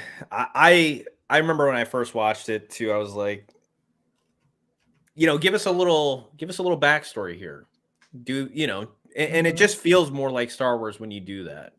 Yeah, but and also for the normies, who don't actually know, like there was a lot of people that I spoke to that were normies, like when that movie came out, that were like, what is this movie? Like, when is this movie fit into the Star Wars universe? Like, they were very confused because they didn't get the script. It should tell you like this is placed between this and this, part of the Star Wars universe, because normies don't keep up with that kind of stuff. They're just like, oh, I'm going to go watch Star Wars. I don't know what it's about. Where's Luke? Like, you know what I mean? Like, people are kind of like, oh, I'm going to go see Star Wars and watch Darth Vader. And they probably seen like one scene with Darth Vader, like in the ship with this, like, lightsaber. They don't understand the timing of it. Like, so I think it would have helped. And also, I thought it was foreshadowing. It was a foreshadowing for Disney Star Wars not being actually not being Star Wars. It was foreshadowing of them saying, hey, we're not doing Star Wars. We're doing our own thing. We don't even use fucking music. Go fuck yourselves. Yeah, I think you could have done the crawl. And you probably could keep the same Star Wars theme, the music. Absolutely, you got to keep the theme. Yeah. And you could like literally explain what has happened after. I don't know if there is an explanation. I think in Han Solo, the Solo movie, which, gosh, that was a disaster. Solo lost money. Reylos are weird. Hey, Curtis, good to see you. But yeah, it's like you could have easily given a backstory going in that film. Mm-hmm. And why not? Like if you're buying Star Wars, why? It's like they tried to copy some of the popular elements of like they're reusing all these characters and these classic characters. Like, why not use the classical, the classic opening theme? Mm-hmm. Yeah, when I was like in the theater, I was sitting there like just getting ready for that, like the trumpet to hit my face, like I was waiting. I was just like this, like give me that music, and then nothing. I was like, what? I'm just like, I started looking around, like, am I in the right theater? Like, I was like, Nita starts flipping off the screen, like I Cameron's was flipping already off the recorder. pissed. Like, what is this movie? And then we walked out. Like after it was over with my husband, I was like, I was like, what was up with the no music, And he's like, yeah, I noticed that too. And then like I was going off about it, like to him, and he was like, you do realize that movie was fucking absolute crap, right? Like that was not the only problem with this movie. I mean, that's the thing where, it's not, again, it's not great, but compared to everything else Disney's done, it was the best one. Isn't that crazy? In terms of the movies, one. Like Solo, like talk about a movie that hasn't aged well at all. Like talk about a film that is just utterly forgotten. Like nobody talks about Solo. I've never watched it's so it. bad. Never will. It's just it's kind of crazy that movie even got made. And again, I'm going to say it again. Was anybody asking for a Han Solo movie? No. Same damn thing. Like they're so out of touch with, so weird. they're like, we're going to try to marvelize, we're going to try to do movies based off of our pre-existing characters, like, it's no. So crazy. It's so crazy. Think of like Donald Glover as it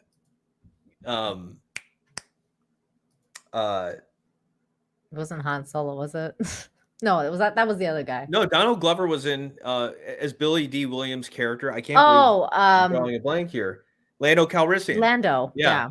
And then Alden Ehrenreich as Han Solo, like that casting wound up being a disaster. Yeah, like that whole movie is. Oh, I mean, and I like Emilia Clarke. Who was? Yeah, she? You had Emilia Clarke. She was like a protagonist, I think, with Han. Pansexual. That's how that movie is going to be remembered. Well, they signed him for a trilogy, Alden Ehrenreich. They were planning on actually doing a trilogy, like until the box office came in. And I remember saying, like, I think this movie is going to do. I think I was saying, like, I think it's going to do about 650. I thought it was going to do like half of The Last Jedi. It even did worse. Like, it did 4. I don't even think it topped 500 million. I had people when I estimated 650, they're like, this movie's gonna make $1 billion. You're an idiot, Like, I'm not surprised. I mean, like, dude, because it was after The Last Jedi. A lot of people were like me after The Last Jedi. They were like, I'm done. Like, boycotting Solo. Yeah, I'm not going to this shit. But okay, so more entertainment news though. James Gunn. He's the CEO of DC now. What are your thoughts on all of that? That he got rid of Henry Cavill, he got rid of everybody basically. There's something playing in my ear, and I don't know what it is. It's like a video popped up on another crazy tab. You know how like? Yeah, no, I know exactly. You know what? Like when there's like. Oh my God, I think it's Fox News. I hate you. I know. I was gonna say Fox because like whenever you bring up any article from them, automatically a video starts playing. It's still going off. Oh my God. Yeah. Okay, it won't stop. Now it's another one. Oh my God, there was like 2 different videos. I thought I was gonna go mental. Like I was like having a mental breakdown. Like, oh my God, like make it stop. Okay, we're good. Everybody, we're okay. Nina's not going crazy. It's fine. Everything's okay. Except I just referred to myself as a third person.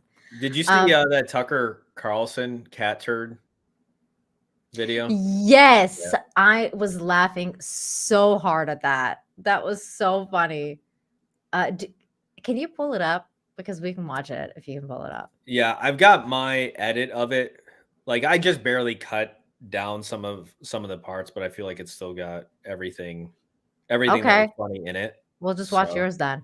True to What Studios for $5 says Emilia Clarke was the love interest of Han Solo that gave Solo the dice, which Luke later gave to Leia when Han died. The movie is so just boring. Like it's like how Han Solo, like it's literally a checklist of how Han Solo got everything that we know him to have as a character in the original trilogy. That sounds so lame. Like It is like this sounds so lame. Like what you just said, 200 Watt Studio sounds fucking lame. God, that's it's almost like you should just watch it to see how like how bad it bad. is. Well, oh, it's funny because who did they have on? Oh, they had Lord and Miller, right? The guys that would actually go on to direct the Into the Spider-Verse movie, I think. But then they got apparently they filmed like 75% of it, or I think if I'm not mistaken, and then Kathleen Kennedy fired them and brought on Ron Howard, and the movie still was a disaster. And I think Oh my he God. reshot and like it was it was pretty bad. See, Well, I wanted to talk about James Gunn and DC, but now you made me think of something else. Because what are your thoughts on the whole?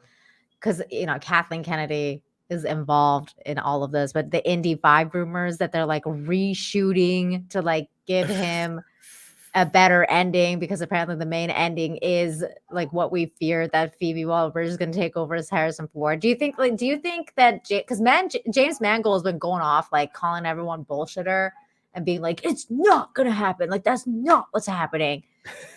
But apparently like everybody says it is happening, including the guy that did the music apparently thought John Williams. Yeah, he thought it was happening. So like, what the fuck? Do you think that they're gonna kill off Indy?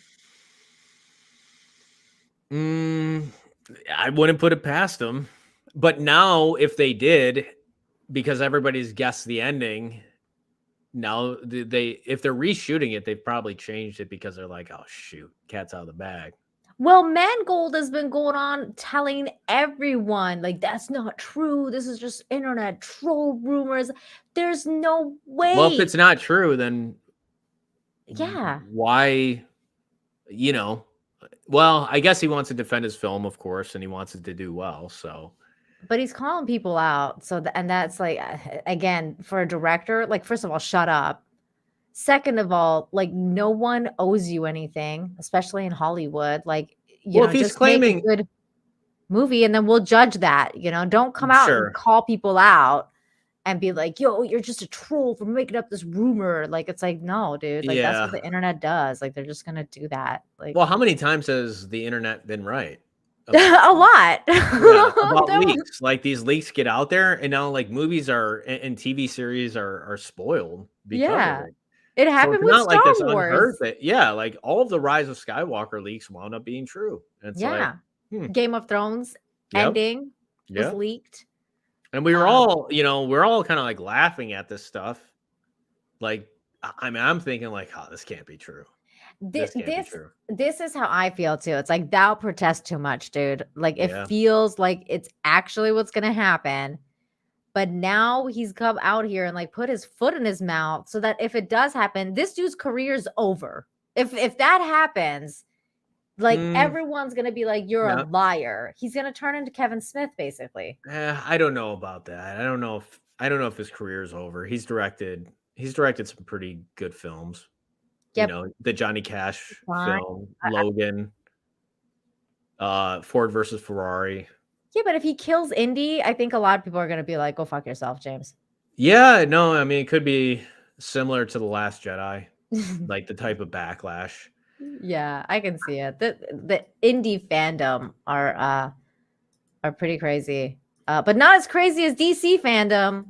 No.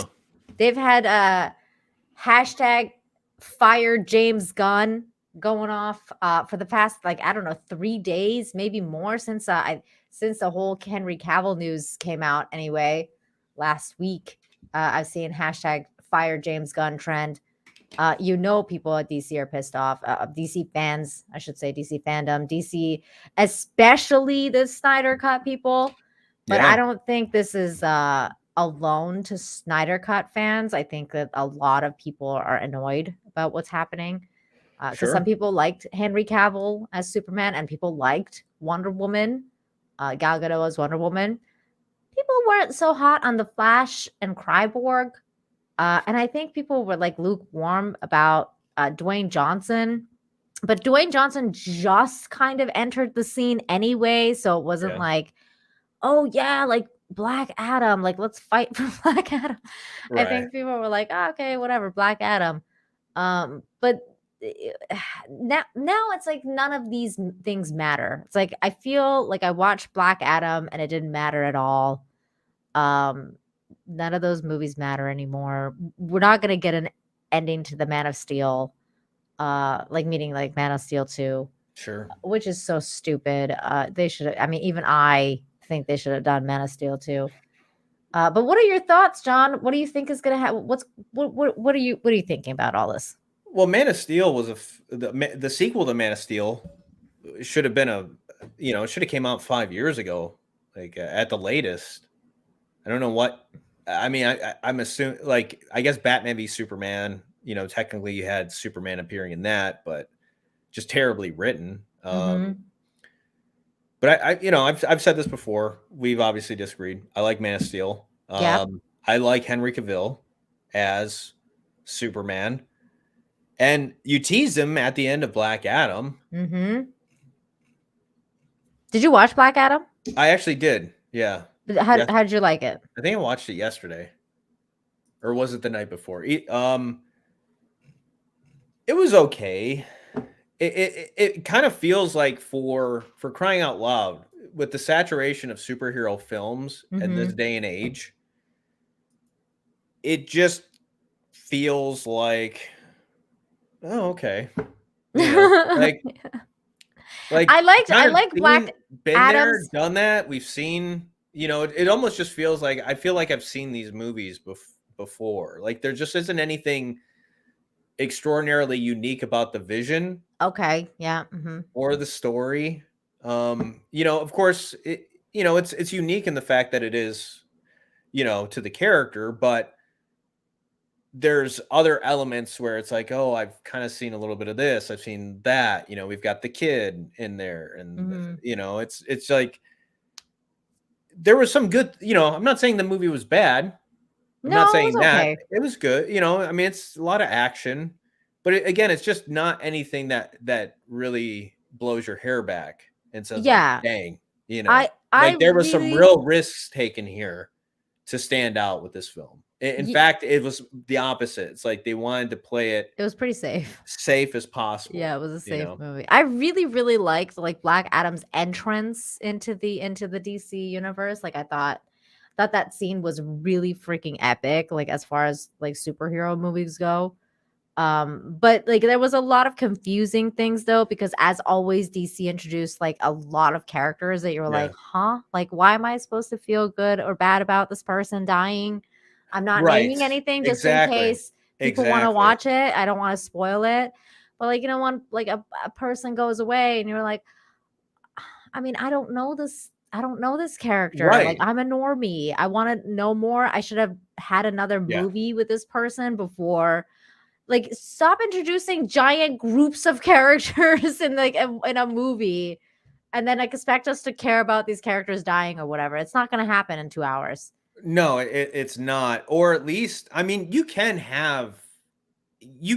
do that. Like you can have a character in a film and they die, and you. James Gunn did it. James Gunn did it with Groot in Guardians of the Galaxy. Sure. And I cried. Like I was like, like you can do that. But it takes a lot of work, like more work than they did in this movie. Anyways, I don't know. You have to you have to establish the character, right? Like you have to give the audience a reason to actually care about them, to connect with them, because if they don't connect with the character, they can't really care about the character if they die. Exactly. And I agree 100% with you. Like when that death happened, it's like, I feel like this is paint by numbers. Yeah. In the sense of like, we've seen this before. They're doing this. They want you to have the feels, but I feel nothing. Yeah. I feel nothing about this character dying, I also thought it was unnecessary and couldn't, like, he didn't have to die. Oh yeah. It didn't make any sense. It didn't make any sense. It made no sense. Why? And I'm gonna try to not. But you remember in the final act when the B story is going on and the main characters are fighting that horde? Yes. Of the weird like zombie things. Yes. Yes. To me, I'm like, that was so stupid That was because they dumb. had a car. The guy gets out. They could have gotten in the car and drove off. And the thing is, like, if you want them to have to stop there, you have to have the guy smash the vehicle or it stalls out or something happens to where, all right, now we got to make our last stand. We got to fight. But it's like you could have easily drove away from them.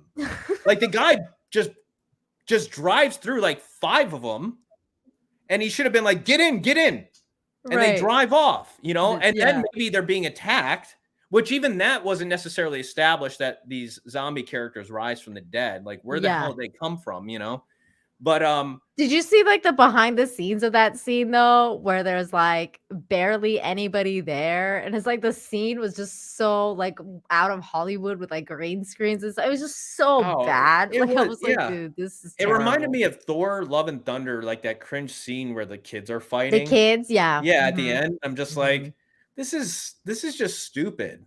So dumb.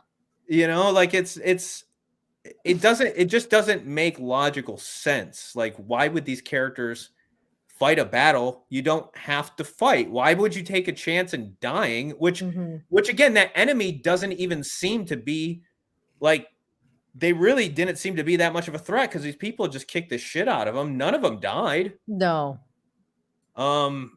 Yeah. So, I mean, I definitely had, looking back on it, but it's things like that where characters are doing things where it's like, it doesn't make sense. Again, if you have them forced where they have to fight, well, it's like, oh, okay, well that starts making sense. But you got to raise the stakes too, that these villains are actually dangerous, right? And Black Adam is so powerful in this movie, almost to a fault. And I guess The Rock has a clause in his contract where he can only be hit so many times in a fight or something.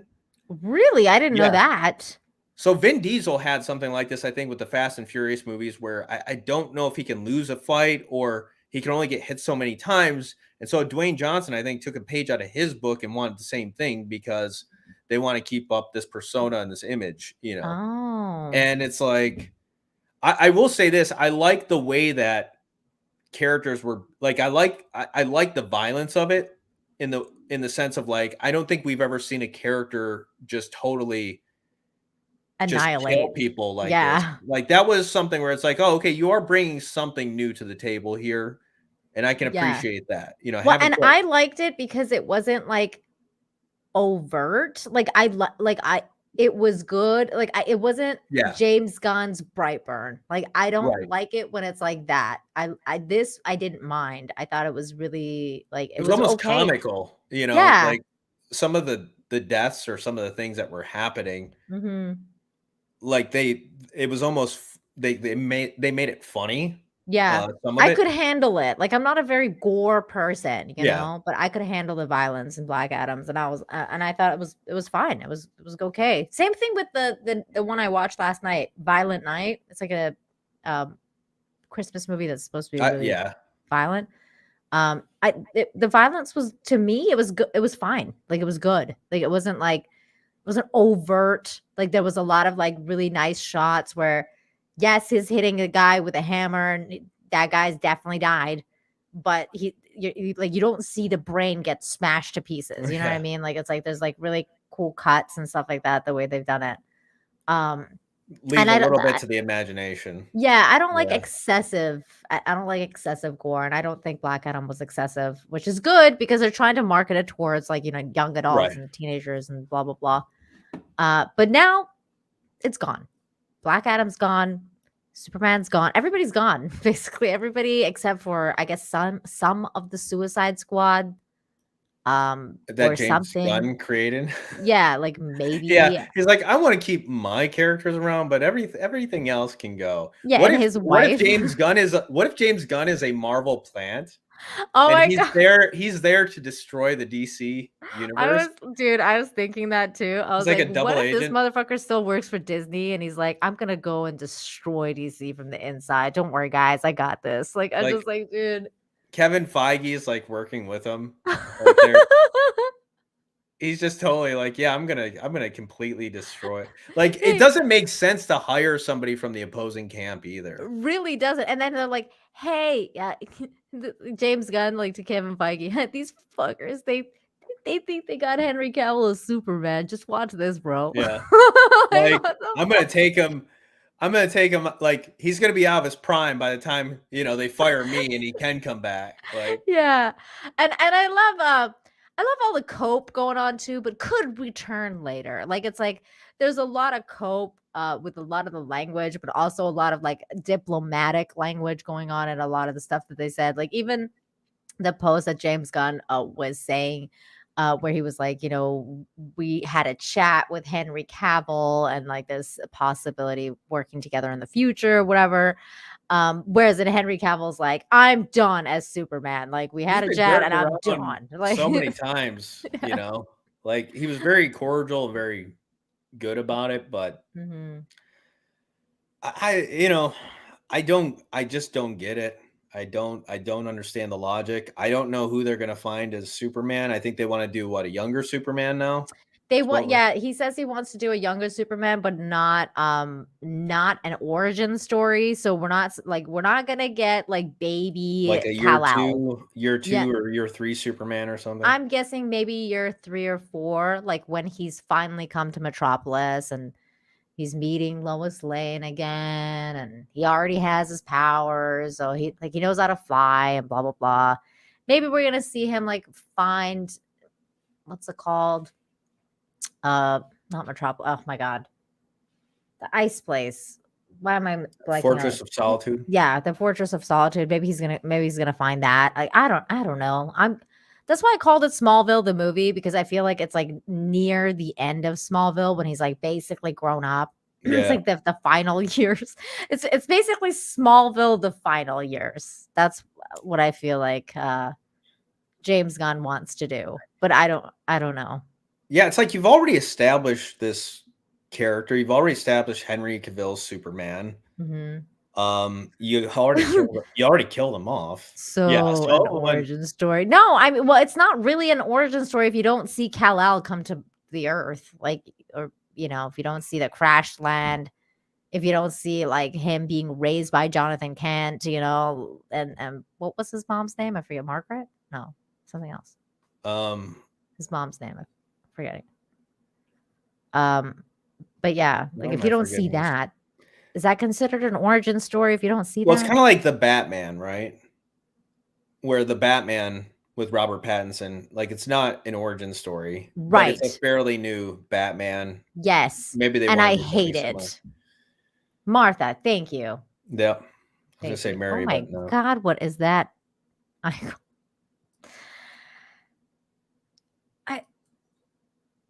For a second, I thought that was like sex swapped Adam Krigler. I hope that's not what that. Oh my God. Okay. But yeah, Martha, that's right. How could we ever forget? But even after all of that, like even after Justice League, after Batman v Superman, people still, and even myself, I'm like, yeah, no, I mean, the guy, it's not his fault. He just got some bad scripts. But the guy can play Superman. Like, I think he can. I think he's pulled it off. When I don't know what they're thinking. I think, well, and John, a lot of people like online, like the naysayers or whatever, are like, well, his movies didn't make enough money. If they did, then this maybe would be like having a different conversation. But I think his movies, like, especially accounting for inflation, I think his movies did fine. Like, it's again, like it's Man not. of Steel did fine. Well, Man of Steel, I think did fine. Like, if you actually compare Man of Steel to Iron Man, like, I think DC's expectations for that film were probably just not right. Like, because here, I'm gonna look it up now, but Iron Man, I think Iron Man made around 500. I don't know how much it made. Let's see. 585. Man of Steel, I think, did about 100 million more than that. I think because they had the Dark Knight, I don't know, the Dark Knight Batman movie, if they were like that film did $1 billion, so did Dark Knight Rises. But if you look at the original Batman movie by Christopher Nolan, I think it only did 300 and some million. And so, you know, for a first film, like your Superman reboot, Mm-hmm. let's see what the box office was. 668.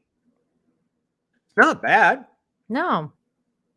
You know, I think their expectations were just astronomical though. I don't know what they were thinking. But I remember after seeing, like, I think DC was disappointed with that box office return. And it's like, again, Iron Man, you know, first, because like Man of Steel is the first film in the DCEU. Mm-hmm. But yeah, I think their expectations were just through the roof. And it's like, Yeah, no. but then they fucked it up too, because they went Man of Steel. Yeah. Then I think they did went what, right like Wonder to, Woman?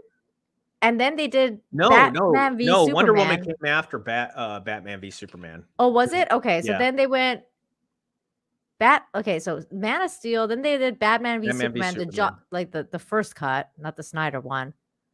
And then No, Batman v Superman was Snyder. oh, was it? Then the Justice League, and that was Oh, that's right. they it was brought on Justice Joss League. Whedon. That's right. Yeah. They brought Joss Whedon to finish it because of Snyder's problems. But then again, but you had these problems with like the Justice League. Nobody knew these characters. Like, we're like, who the fuck is the Flash? Like, nobody knew. Yeah, they didn't that- give them their own individual films. No. You And know. they wanted to like establish that whole I was gonna say Avatar, Avengers thing. Yeah, they were but they rushing to didn't their do it. They Avengers rushed movie. it. Yeah, like that's what Marvel did. And I think that's the other thing too. They were comparing themselves to like Marvel's Avengers, which did, I think it did 1.5 billion. Yeah. Which was, you know, like I think DC started salivating and said, like, we want that. We want those kind of numbers. But it's like you didn't do the work. Like Marvel did the work in terms of like giving each character their individual movies, establishing them.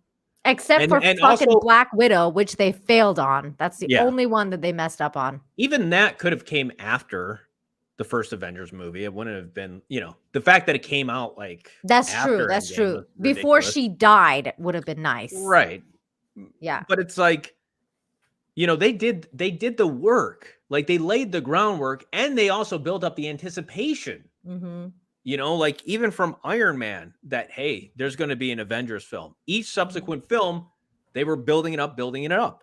And so DC wanted to just rush to those Avengers type numbers without actually being patient enough in establishing their characters. They saw the formula, or they saw rather the results, but they didn't follow the formula. If they actually did, you know, they could have gotten the same results, perhaps. But but Batman v Superman was just an easy segue to Justice League. Like they wanted their Avengers movie, and you can't shortcut it. You just can't. Like if you think that you can just throw all these characters in a movie and it's going to be good, just because of by virtue of like the who they are, you know, Batman, Superman, Wonder Woman, like it doesn't freaking matter. If people if the characters have not been properly established, people are just not going to be interested, period. Well, and then you had like later on, you had like Wonder Woman 2, which was terrible. Like, you know, then you have all these flops, you know, and it's just kind of like, well, you know, Wonder Woman 2 could be good if Patty Jenkins was like, you know, checked, you know, could be good. It could have been good, no, but it wasn't. Life is good, but it could be better. But it could have. It's true. But fucking Patty Jenkins, and nobody wants to work with her now. She's done. She gone. And I don't know. It's just it's a mess. Now, okay. Having said all of this, John, are you like gonna give James Gunn a chance? Are you gonna watch his Superman movie? I mean, it probably all depends on the trailer. I mean, if anything, I'll probably catch it in streaming, unless it just looks to me like, oh man, I gotta see this film. Like, I think the Batman was the only movie that I saw in theaters this year. Okay, well, here's my follow-up question. Who are you going to cast as the new Superman? Remember, it's got to be younger than Henry Cavill, who's in his prime. My God, Henry Cavill should be Superman.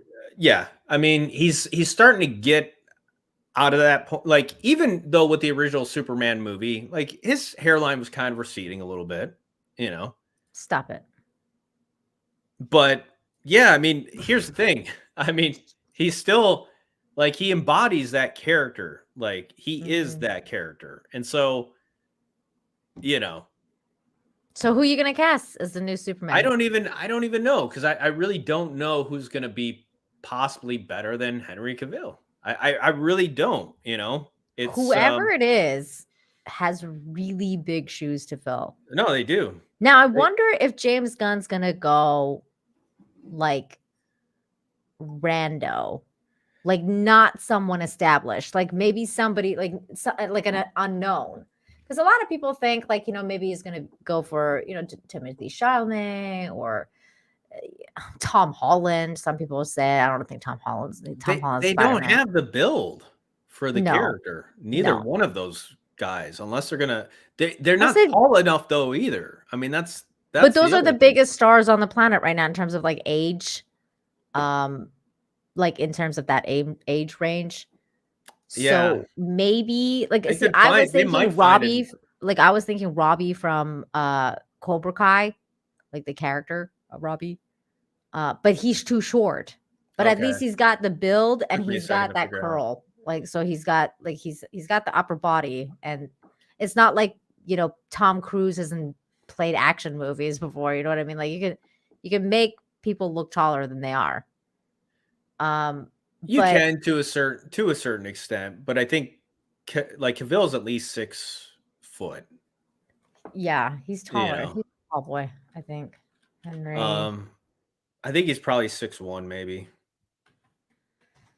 Henry Cavill. Height. Let's see. 6'1", yeah. Okay. You know, yeah. But even Tom Cruise is like, if you tried to make Tom, I don't know, I think, yeah, you could fool people with height, but it's only to a certain extent, because you just have to wind up putting shorter people all around. You know? Like, it's true. It's like, it's just easier if they truly are actually tall, especially if you have like a shot where you want to show them in full, like their full body. You know, like where you had Amy Adams and Cavill standing together in that scene, where it was like you can see that he's got about a whole head taller than her, and you know, it looks right. So, that was one of the things Nicole Kidman said about divorcing Tom Cruise. She's like, "I'm so happy I can wear heels again," because she's like so much taller than he is. Yeah, I mean, it's one of those things where I don't know. I'm sure it was because Tom Cruise didn't want it, right? Yeah, Tom Cruise didn't want her to wear heels. Yeah. She's already taller than him, so he didn't want her to like tower over him. The thing is, though, you're Tom Cruise. Like, yeah, you know, he doesn't really care. Like, you shouldn't care. Look at that ego, though. He's got that ego. He's not gonna let it they go. all do. You know, I mean, to get to the, you know, to get to any place in that like any competitive environment, you have to have to some extent. Yeah. I agree. Or you just love the work you do. You know, you just absolutely love it, and you don't want to do anything else, and it's not even necessarily about you. Well, and I think which is a rarity. I think Tom Cruise does. I think so too. I think there's a mix. Like he's definitely like full on narcissist. Like he thinks like, you know, he's like God's gift to like the earth, but he also thinks that, you know, the craft is important and his art is important, his work is important, and I think that speaks for itself. Actually, there's a video what's his name? The Uba Geek sent me about Tom Cruise like doing his own stunt. We can check out a little bit of it Sure. in a second. Jay Schwabach, thank you so much for the 7252 saying Happy Christmas, X-Ray Girl, Chrissy Mayer, Carrie Smith. We're all doing live streams at the same time as you. I only have so much P news to spread around. If Az was on, all my girls would have been live. All my girls would have been live. That's hilarious. $1,422.05 pesos. Wow, sounds like a lot. Yeah, it does. The currency here is weird. Thank you so much, and Merry Christmas to you and yours. I hope it's wonderful. I hope you have a wonderful new year. I really appreciate all your support that you've given to my channel. So thank you. I really appreciate you. Thank you. Fantastic stuff. Okay, let me pull up this thing. I wonder if I'm gonna get claimed on it. So if I do, I'm just gonna cut it out. Because this was kind of really cool and I wouldn't mind watching it. Oh my God, hang on. Oh no. That doesn't look good. I'm gonna post this in the private chat. Okay. So that you can tell me if I can share this with the chat or not. I think it should be fine. Because his hand is in front of where you shouldn't share. I think I can see his. I think it's coming off the side of the hand. Oh my God, it is. Yeah. Ah! So I can't show it. Yeah, you can't show I that. can't show this. Donald Trump Jr. just shared a very interesting meme. And I was going to share it with you guys, but it's got Hunter Biden grabbing his dick. Yeah, it literally was, though. Literally was. Probably from the laptop from hell. Oh my, it was from the laptop from hell. Oh my God. Okay. It's just, you go into your DMs and then it's all hell breaks loose. Pops up. Yeah. I'm like, oh my God. Okay, here we go. So this is Mission Impossible Dead Reckoning Part 1, the biggest stunt in cinema history. Here we go. This is far and away the most dangerous thing we've ever attempted. We've been Oh, I seen this. Yeah, that's pretty cool. going to shoot it in Norway, and it'll be a motorcycle jump off a cliff into a base jump. You think they're gonna claim this if I keep playing the full thing? I think you just never know. But usually when I have videos claimed, it's like 2 months. Well, claim after. is fine, as long as they don't take down the live stream. Sure. I don't care. I think as long as we're talking about it, you pause it. Periodically, you'll be fine. So Okay. it all comes down to one thing: the audience. God, I fucking hate the masks. By the way, side note, one of my friends has gone to visit family in somewhere else in Mexico, and she posted pictures today of herself in a mask. And I was like, ew, why are you wearing that? And she was like, it's mandatory here. And I was like, what? Because it's a different state in Mexico, but apparently it's mandatory there to wear your mask inside still. We haven't. We haven't had that in our state, in our, in Quintana Roo. It hasn't been for a while. At least a year, right? Yeah. Yeah. I think all 2022. I don't think that was going on earlier this year. It's so weird how you can't even yeah, were we wearing masks in January or not? I don't think so though. Well, yeah. Anyways, yeah, I agree. I think the masks are retarded. My opinion on that. See, this is what I mean though. Like, this is what I mean about how he loves his job and his craft. Yeah. Who's not? He's the true action, There's the a lot last going action into hero this here. stunt. So Tom put together this master. He really is the last action hero. Like the true full action hero. Well, even too, in terms of, I know people are saying like he's also like the last movie star. But even like movie stars before didn't do their own stunts like this. No, not a lot of them. You know? No, some of them did, but not a lot. Not like these are things that like you have stunt people do. Yeah. Like this isn't stuff you have No. your highly paid the face of your film or franchise doing. Yeah. Like this is a no. This is crazy. Like this is I'm sure nobody insures him. I don't like, he's can probably you not imagine insurable. who's insuring that? They'd be like, no. Coordinate all of these experts in each of the particular disciplines involved to make this whole thing happen. John and I are jumping out of the helicopter. He's going to chase me. That's what we say to each other. Don't be careful. Be confident. Like, it's so crazy because I think he's such a piece of shit IRL. Like, he's Tom like Cruise? such a Scientologist piece With of the shit. scientist? Yeah. It's weird But- though. It's like there's like that side of him for sure. But then there's this other side of him that you can appreciate where he's like, I want to give the best possible experience for my audience. Yeah. Like, There's a part of him where I like despise and I think he's a narcissistic piece of shit and I hate him. And the other side I completely admire and respect, which is this part of his respect for the craft and all of the stuff that he does. Like, it's just incredible. yeah, it's admirable. And that's the thing though. That's where I think that like maturity, like I think that's becoming a more mature person where it's like you don't have to see people in black and white, right? Mhm. You don't have to like, it's not Put them in this box. Like, oh, Yeah. you're just that. You're just a Scientologist you're crazy a terrible person, Mhm. Yeah. because I mean, I don't okay. agree.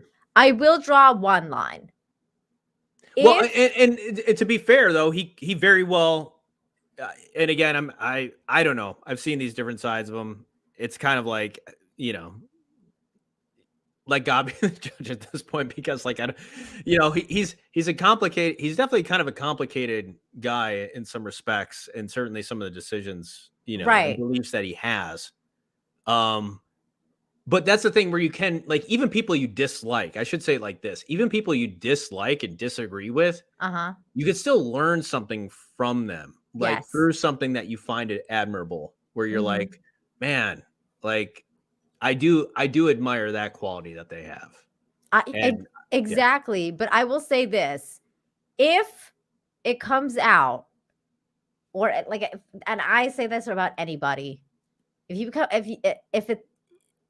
become convicted, let's just say, because alleged, like I'm not talking about there that, is but some weird, there you is get some. convicted of pedo stuff. Oh yeah, You're out. Like, as Well, long of as, like, course. for me, Yeah. like, I will put you in that box. I'll be like, you know Absolutely. what? Fuck you. no, there Like, is no. Go yeah, away. That's There's like no forgiving right. that. Like it's one thing if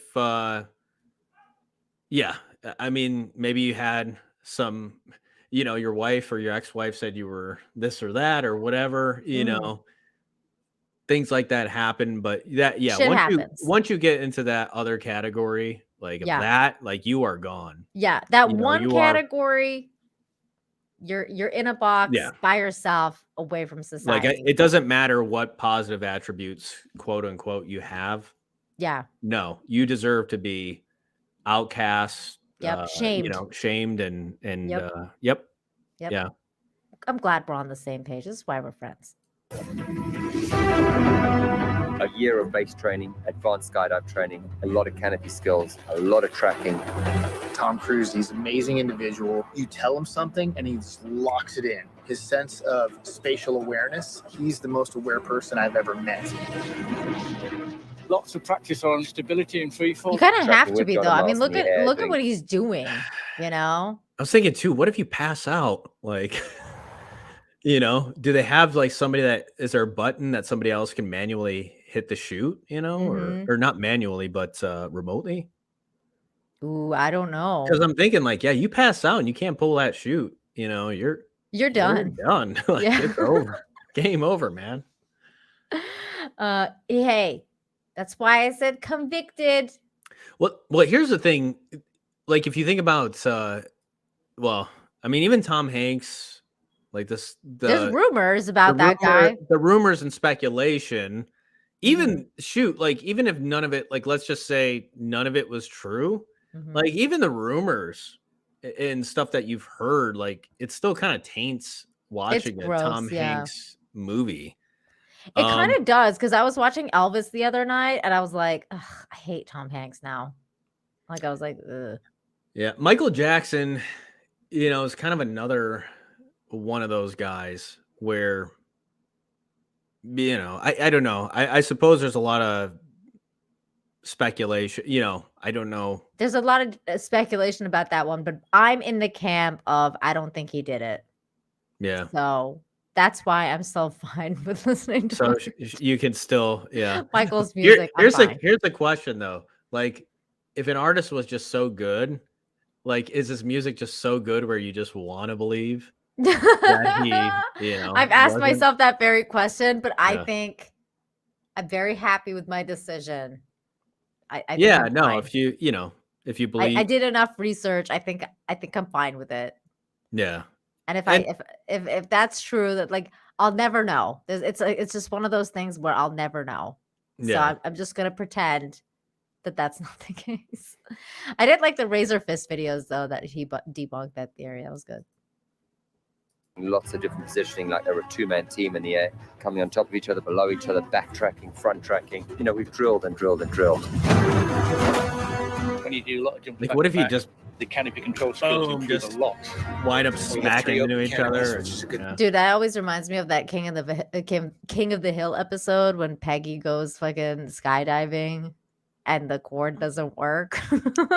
It happens. Like, it does. Those parachutes malfunction. I mean, that's just why I just won't ever jump out of a plane and do that was one of the like that was one of the best episodes in King of the Hill, because like she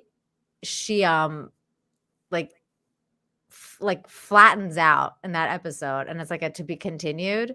And when they end it, they like put her falling, and it's like, and I'm free falling. I was laughing so hard because it was like she was basically dead. Like, we were all like, oh my God, Peggy Hill died. But they ended the fucking episode. And I think it was a season finale too. It was really fucking good.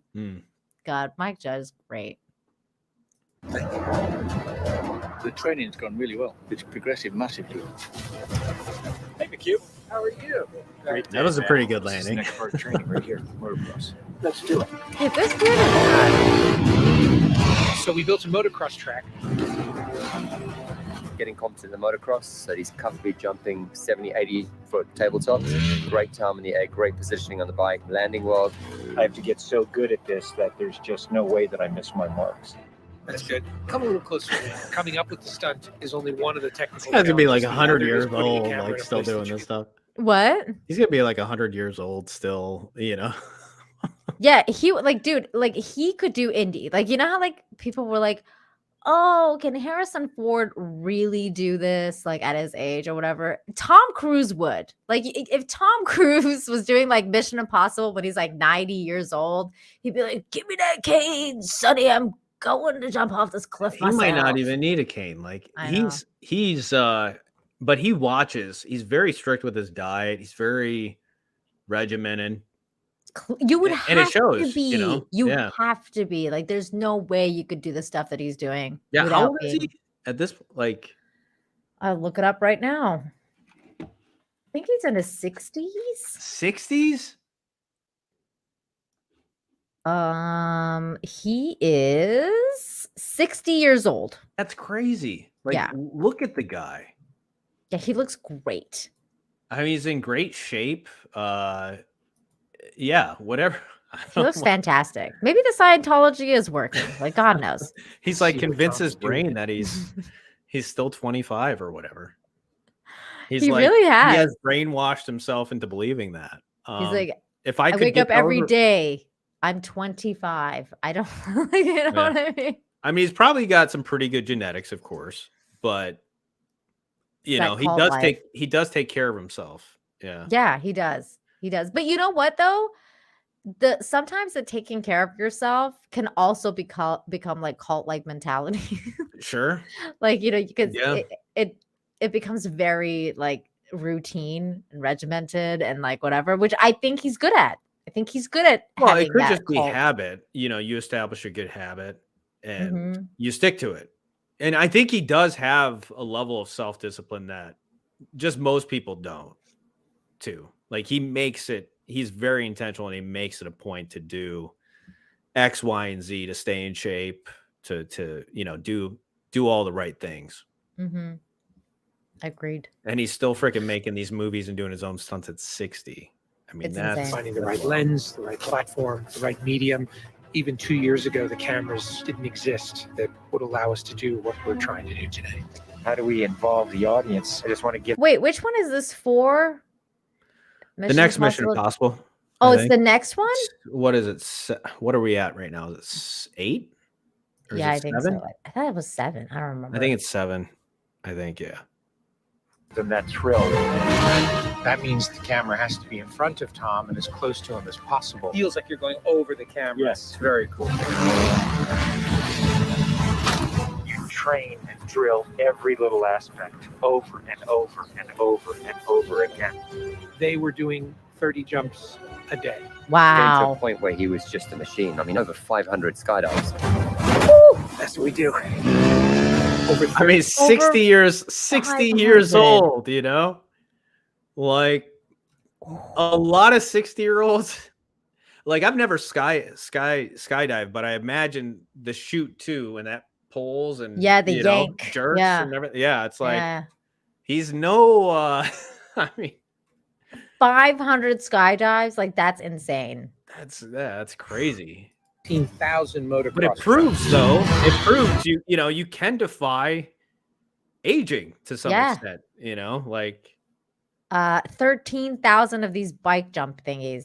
Damn. Oh, it's going to be fun. Oh, it's great.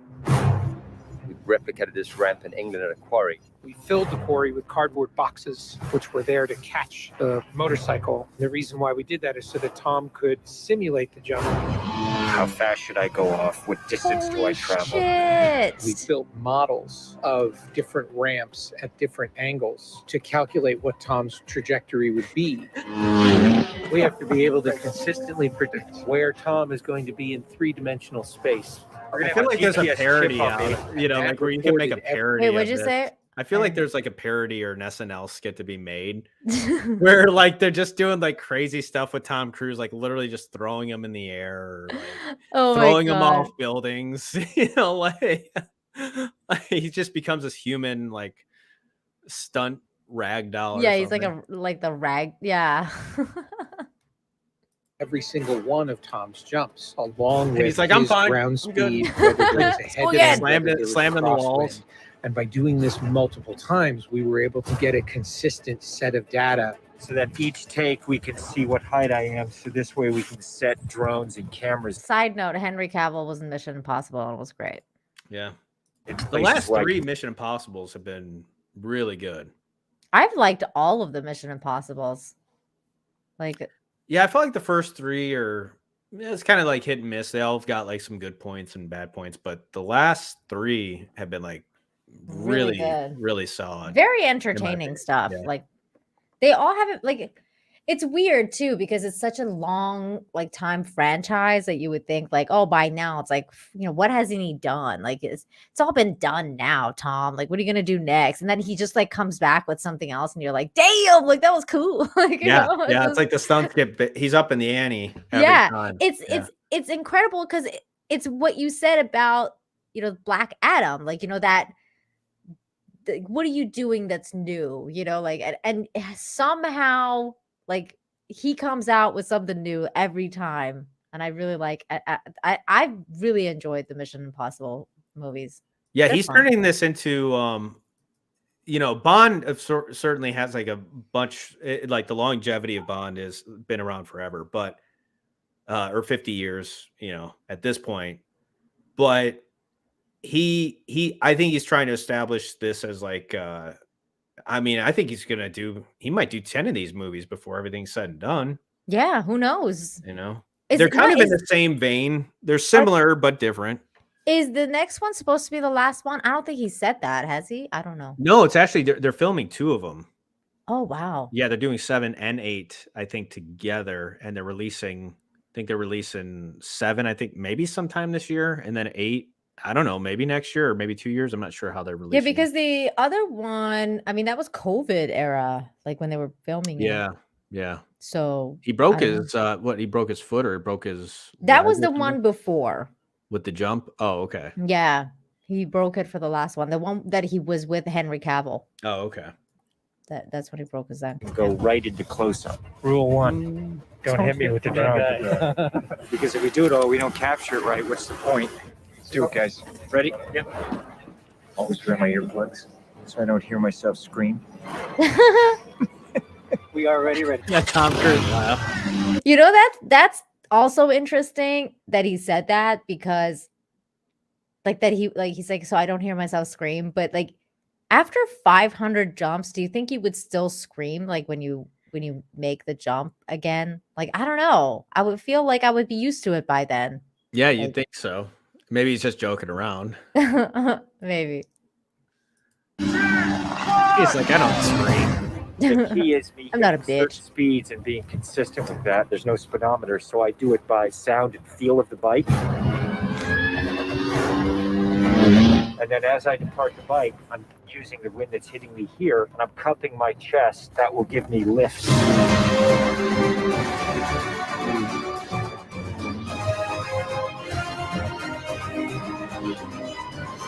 He just like swings back and gets right. Thank you all very much. He's kind of like doing the Naruto, like when it, Yeah. Oh. For your help, guys.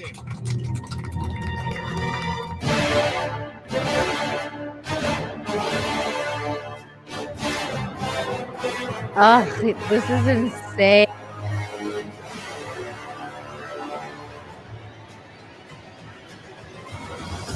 We're here in Norway. We've been constructing this ramp over a number of months. Everything here. What? No, just the extremity of it, I know, or the it's so extremeness of it, like just like that. Anything goes wrong. It's so crazy. I gone. love it. There has to be brought in by. Kind of reminds me of like the Springfield Gorge. Yeah, right. Or I they don't put like a safety thing for him down there, but like he hits it and then he bounces off And and it bounces. like goes further down. A helicopter. Engineers and technicians, it's incredible what they've done. This is masterful. Today is day 1 of principal photography, and that's we are crazy. starting in classic mission You know, form. I gotta say, I love humans because they're like, let's do this, like, cause why not? Like, let's build this massive thing and just jump off this fucking mountain. This is great. This is fucking fantastic stuff. I wonder if the The ramp biggest is even stunts going of the to be. film. Are What they we're just? doing here, we're Okay, just hang doing on. jumps, Hang on. What was it? Oh, I'm just wondering if the ramp's going to be in there, or they just need to get the shot of him. Are they going to digitally remove it? Oh, I think it's gonna be in it. Like Okay. it seems like it's kind of like part of the road because Like I'm wondering if they're going to build this hill over it. And he's going to be driving. Like they're going to build some. I don't know, because it's Right. like, why is there a ramp? Just on. Just so, like going off of this hill, like or mountainside. Yeah, why Or would it? Maybe hillside. maybe it's a bridge. That like in the movie, it's gonna be like a bridge that breaks or Mm. something, and he has to go from one side to the other. Could be, yeah. Maybe they'll digitally finish it or something on Mhm. that other side. Going and make sure everything's working all right. Try not to smile. Basically, when he gets down and puts a parachute on and goes and does the bike jump, he'll actually know the weather conditions in this area, in the valley, and on the ground. Damn! He deployed a parachute. Now he's in a rock bowl with walls all around him, and he's got to fly out of it. That's like how many times do you do these stunts and you know, like one of them just doesn't work out the way you think it's good? Like You know what? something goes wrong. Dude, John, I think at this point he's made his peace with that. He's like, if that's how I go, that's how I go. Like, I'm gonna be known as, you know, the stunt guy. Like, you know, that I'm fine with that. Like, I think to some extent you would have to, right? Like, you have to make your peace with your maker, kind of thing, if you're gonna do this kind of stuff. I think. Yeah, is it like you're at a point where is it like a drug and a high? Oh, definitely. Like he's sure, an adrenaline obviously. junkie for sure. He's an adrenaline junkie because there's no other reason that he would do something like this. That's a high. Turn out. With a jump like this, the challenge is finding the cameras. It's the amount of preparation, and then it's weather. You want the light to be right. You want the clouds Like, dude, to it's be like, right. what if he accidentally You see skids the off that project, platform just what- either way? Like, Yeah, like whoops. well, like, he is wired. He's on a wire, so. That's true. But still, if that's, you know, something just randomly goes wrong. Scarfy the Strange for $5 says, now we need an action movie, Tom Cruise and Jackie Chan as an action duo filmed in India, directed by the guy who killed Captain Alex. I don't know. I've never seen Who Killed Captain Alex, but I never heard of it. I would love to see a movie with Tom Cruise and Jackie Chan. Jackie Chan keeps teasing that stupid, like, freaking Rush Hour 4, which seems like it's going to be woke AF. I'm just like, I don't know if I'm down with this. 201 Watt Studios for 2 says he makes this jump 6 times on camera.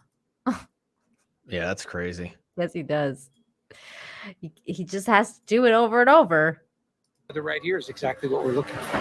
He is about 10 minutes away from coming up here, landing, and doing the actual stunt. Sounds good. We're in motion. See you soon. Now we're going to set the frames with this camera. Wait, was he ship with the packing drone his just to own verify chute? everything. Then we're going to get ready. You know, the only things you Way to really put have it to past him. avoid while doing a stunt like this is great. serious Dying. injury or death. Here we go. Like he was packing his own chute, right?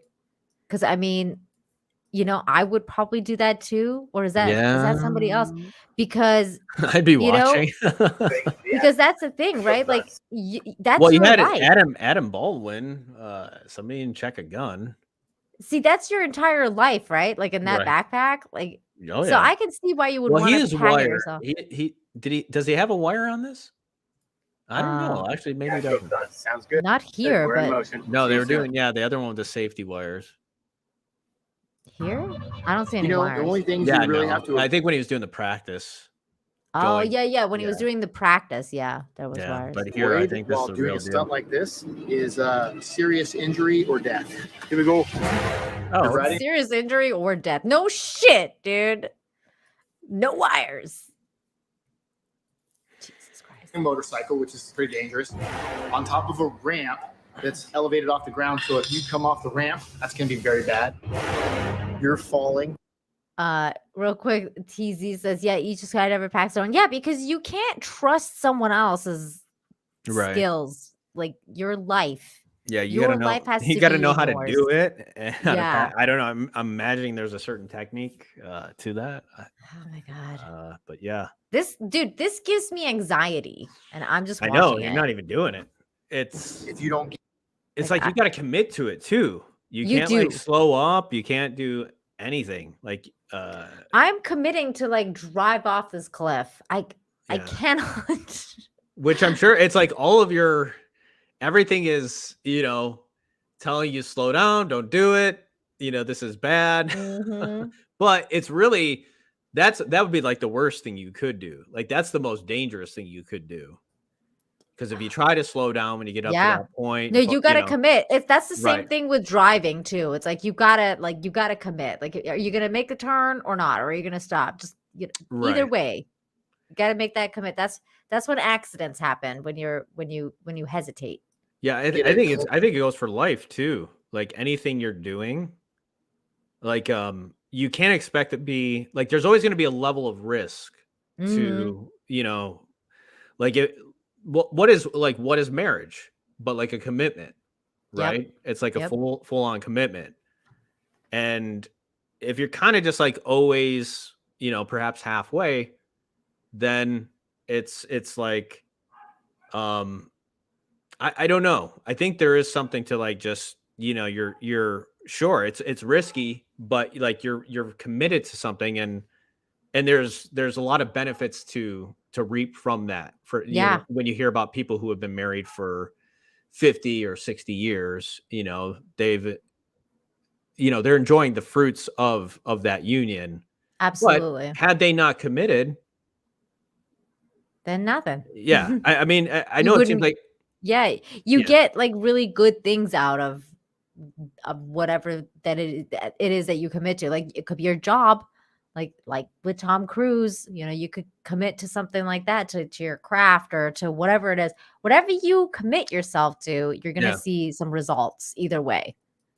Yeah, I can tell you the same is true for YouTube. You know, if you're going to start, like if you're going to do a YouTube channel, like there is that level of like, I remember being in this phase of like, I'm going to make this work or I'm going to die trying. Mm-hmm. Like I got that serious about it. You know, at one point where it was like, you know, I'm going to figure this out. Like I'm all in, you know, this is something that it's like, I'm choosing to put, you know, all my chips into, my time, my effort, my energy. And that's, you know, whereas I look at a lot of other things in life where I didn't do that. And, you know, no wonder, you know, you can't expect successful outcomes from things if you're only willing to go halfway. Yeah. You can't half-ass it. You can't.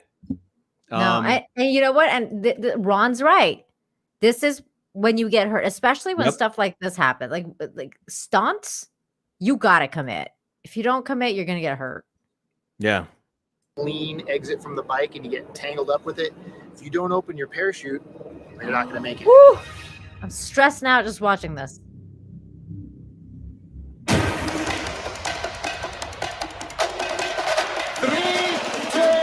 1, action! Go, Tom, go! Did he make it? I think we would have heard.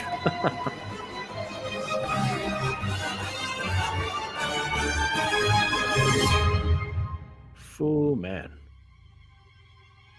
Look how long he waits. That's insane.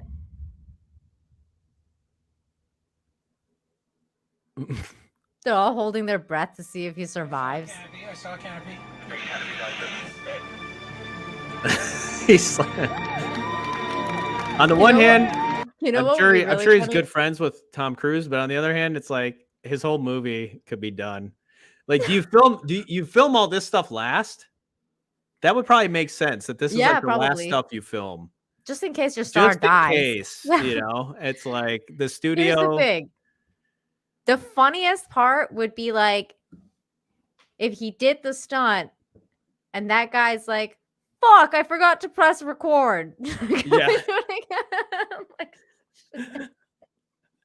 You know, if you thought Tom Cruise yelling at those guys for not wearing a mask during COVID time was bad, like he would literally annihilate that guy. No, it's funny because he's probably at a point where it's like, oh, all right, whatever, let's do it again.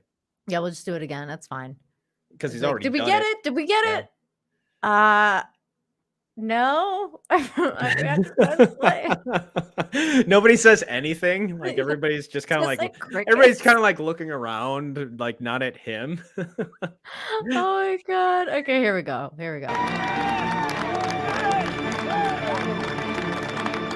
guys, thank you. Tom, that was absolutely beautiful. Like nothing wrong.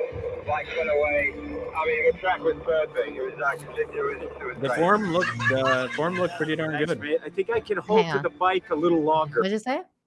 No, the form looked good. Oh, I remember seeing this. Yeah, and he's like, I think I can hold on to it a little bit longer. Like he hold on to what? The bike? He did this like 6 times. I would do, you know, if I got it right the first time, I'd be like, okay. Yeah, we're packing it in. Moving on. Bye. Yeah, move on. We're good. Oh my god. Wait, so he did it again because he wants to hold on to the bike over again? Yeah.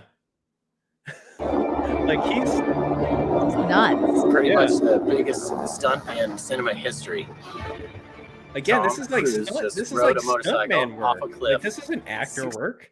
This is not actor work, people. This is not what triple A actors like Tom Cruise. Like nobody would do. Henry Cavill wouldn't do this, No. guys. No. No, why would you? You have to be a little bit out of your mind, I think, to do this. And he is. Yeah. He is. But I mean, there is something about it where it's like you want to see the movie. Like, it is something else that makes you want to see the film when like, oh man, like the actor, he did his own stunts. Yep. It's like you want to almost like reward that level of commitment where it's like, I know I do. yeah, if he's willing to give this much for the audience, for He's me, willing to give his life Right. for the audience. yeah, it's like there is, I don't think people really think about why they go and see a Mission Impossible film other than the fact like, oh, it's, action packed, Tom Cruise, yada, yada, yada. But I do think like when you find out like Tom Cruise is doing his own stunts, it is an extra selling point It really is. to the movie. It really is, to a point where like I completely agree with you, because I actually didn't know that he did all his own stunts until like when he broke his ankle, or like maybe a little bit before that I knew, but I didn't know like he does like all of his own stunts. I thought he did some. He was and then I outside found that out he Dubai broke his ankle. hotel. That scene in Mission Impossible 4 where Mhm. they're the Dubai hotel is like The hotel. tallest Mhm. one. Yeah. He He did all climbed it. that. He Yeah, was he actually climbed on it. it. He Like, was that's nuts. that's insane. And so I remember though, like when I found out that he did it, I was like, okay, I'm gonna watch like all of his movies. And I did. Like I went and like watched every single Mission Impossible back to back, because I wanted to see like, what he actually has done. And it's pretty fucking insane if you think about it. Like this guy, he really does deserve like every award. Like really, like especially when it comes to like action and things like that. It's like he needs like a lifetime achievement award for Oh yeah. the best action, stunt, whatever you want to call it. Like he's incredible. What he's achieved in his life is like, Like an honorary Oscar is probably Yeah. due if he hasn't gotten it yet, I would think. I don't think he has an Oscar, and I don't think he's gotten one of those either. An honorary he award. needs like a lifetime achievement award for like this, Yeah, doing this kind of shit. stuff. Yeah. Yeah. Like It's he's set himself apart from any other actor because because it's a human achievement, Yeah. like it is that human achievement of doing 500 jumps. Like that is fucking insane. Like not every person is capable of doing something like that, but this guy was, and Yeah. that's fucking insane. and that's where it's like you can admire it. Like yeah, apart from I do. however, I mean, it's like you almost have to. Like, how can you not? Because I Like- vicariously lived through Tom Cruise. I could never jump out of a fucking plane. Like I would be like, nah. I mean, the worst I'll do is like maybe go like what is that, parasailing or something. Like I'll go parasailing. That's fine. But jumping out of a fucking airplane, like no. I'm I not would never do jumping it just for fun. I suppose it's like if you're in a film, like, okay, now it serves some sort of purpose. But even But then, even John, then, you like can you always have have your you can always have a stunt double. do it, exactly. You know? have a stunt double. Like, why would you risk your own life? Like, Right. it's just one of those things. There's other people that want to do that and get paid for it, and it's fine. Like, I don't, Right. but he does. He's crazy.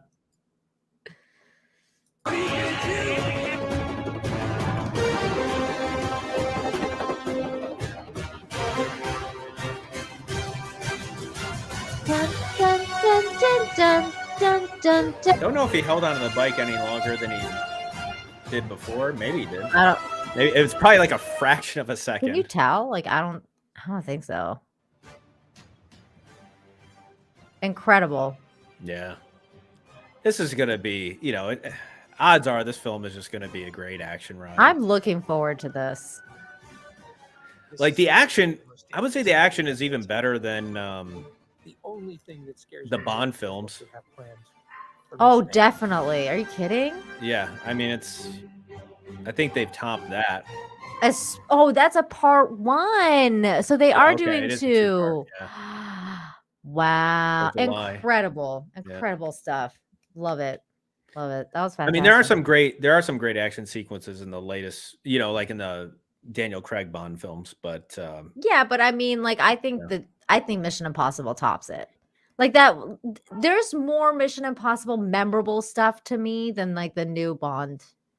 Like, for example, the helicopter chase scene with Henry Cavill. Like, I was like, holy shit! Like that was crazy. Yeah. Or like the Dubai tower that you said. Yeah, that was or good. like, and then the whole chase sequence afterwards too. Yeah. Like that was one long ass great action scene. Yeah, there's a lot of stuff in the Mission Impossible movies that I'm like, oh my god, like that was great. I remember watching Ghost Protocol in the theater, and I was not expecting it to be that entertaining. Like I almost wanted to start like driving my car at incredibly unsafe speeds. Afterwards, like you kind of. I was young. I was younger. You want to get that adrenaline rush. Yeah, but it was just like, man. Oh my god! I had this one guy. I went on a date with this one guy when I was younger, and he had like a sports car, and he was all like, I'm gonna impress this girl by driving super fast. Let me tell you something, okay? Girls don't get like super impressed with like super fast cars, like especially when you're like not prepared. Yeah, it's like, okay, bro, calm down. You're endangering my life here. Yeah, like I would like to live after this date. Like, please. Like I'm already thinking this is a bad idea. Yeah. Like, why did I go on this date? I'm gonna fucking die. Wolf Save for $5 is off topic and don't know if you know D&D at all. I do. But WOTC is now seeking to demand royalties from fan-made content. A surefire way to kill your game. What? Wizards of the Coast are just ridiculous. Like, I'm just, okay, hold on. I have a clip for this. Stop it. Get some help. That was to Wizards of the Coast. That's insane. I had not heard about that. That's crazy. 200 Watt Studios for $2 says it makes the film more thrilling because it's real. Exactly. Yep. Yeah, there is something about it when it's like, yeah, that's Tom Cruise hanging on the outside of a plane. Like you can see his face and it's not digitally put on there.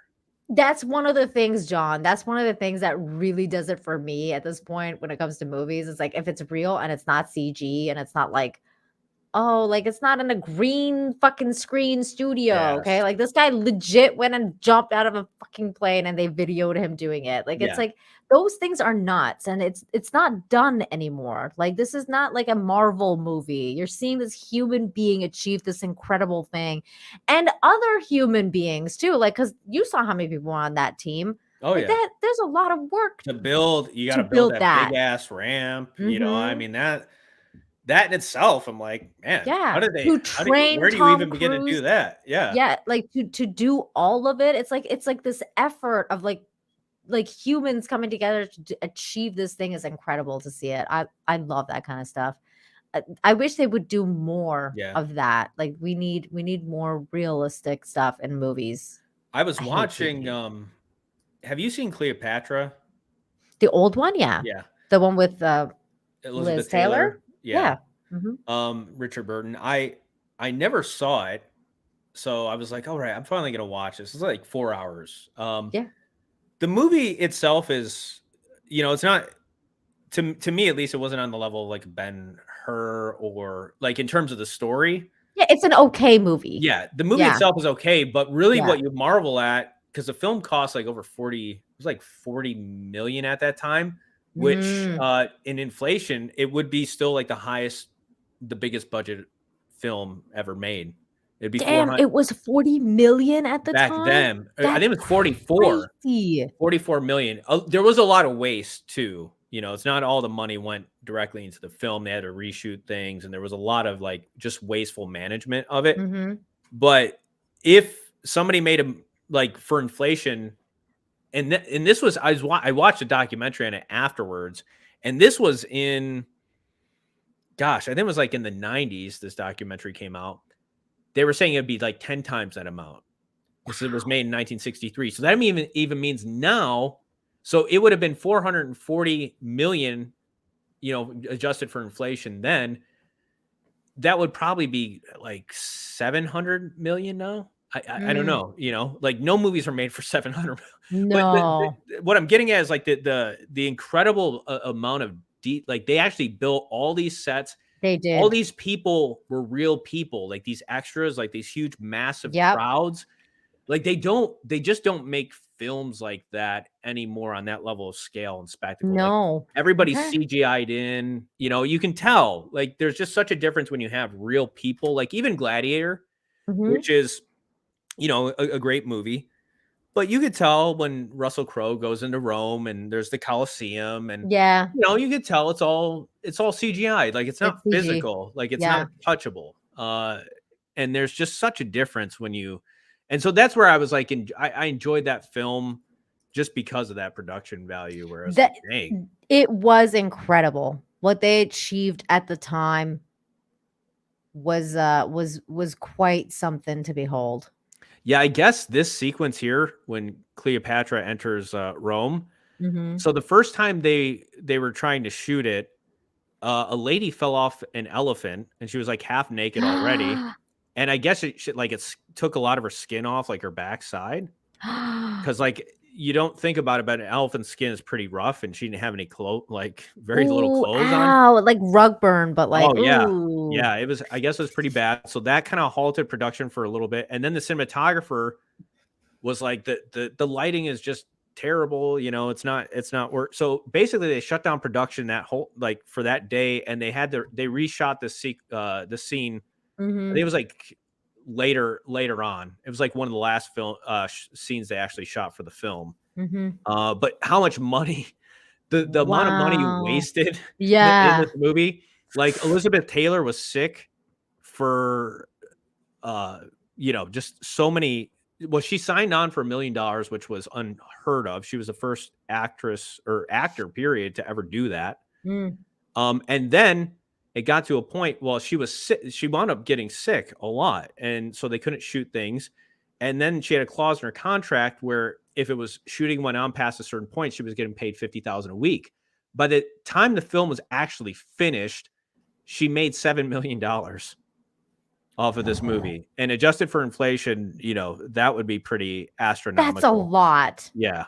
So, but yeah, there was a tremendous amount of like problems with this movie, and that's why it's almost like just like it's almost like even the story behind it with so many problems, but also her and Richard Burton were having an affair. And that was I knew about that. I know about the personal drama more than the movie set drama. So it's almost just even worth watching for those, like if you're a film geek or I am a film geek and I really like that kind of stuff. I'm gonna do that. I'm gonna rewatch this movie just because, like I said, I'm kind of like really sick of the CG and stuff like that. So I almost feel like I want to watch this movie just so I can see, like with fresh eyes, like what they did. Like look at this other picture. Like she looks great in this movie. Yeah, the costumes too are like all the costumes. Like they said, even the level that went into the prop work. Like somebody spent a lot of time making like a cane for this guy in the film, and it was like just an extraordinary thing. And then he was like, "Do I even need this?" And the director's like, "No, nah." It's just like the whole like it kind of like the film itself is so like kind of like in a sense like Cleopatra, I suppose, was like, probably very self-indulgent, had like the best of everything. Like they just threw so much money into this movie, and it wound up being like it finally actually wound up making its money back. But it wound up being a flop, even though it made think like $27 million for back then. That was incredible. But they spent $44 million, and it really like Fox was in trouble too because of that.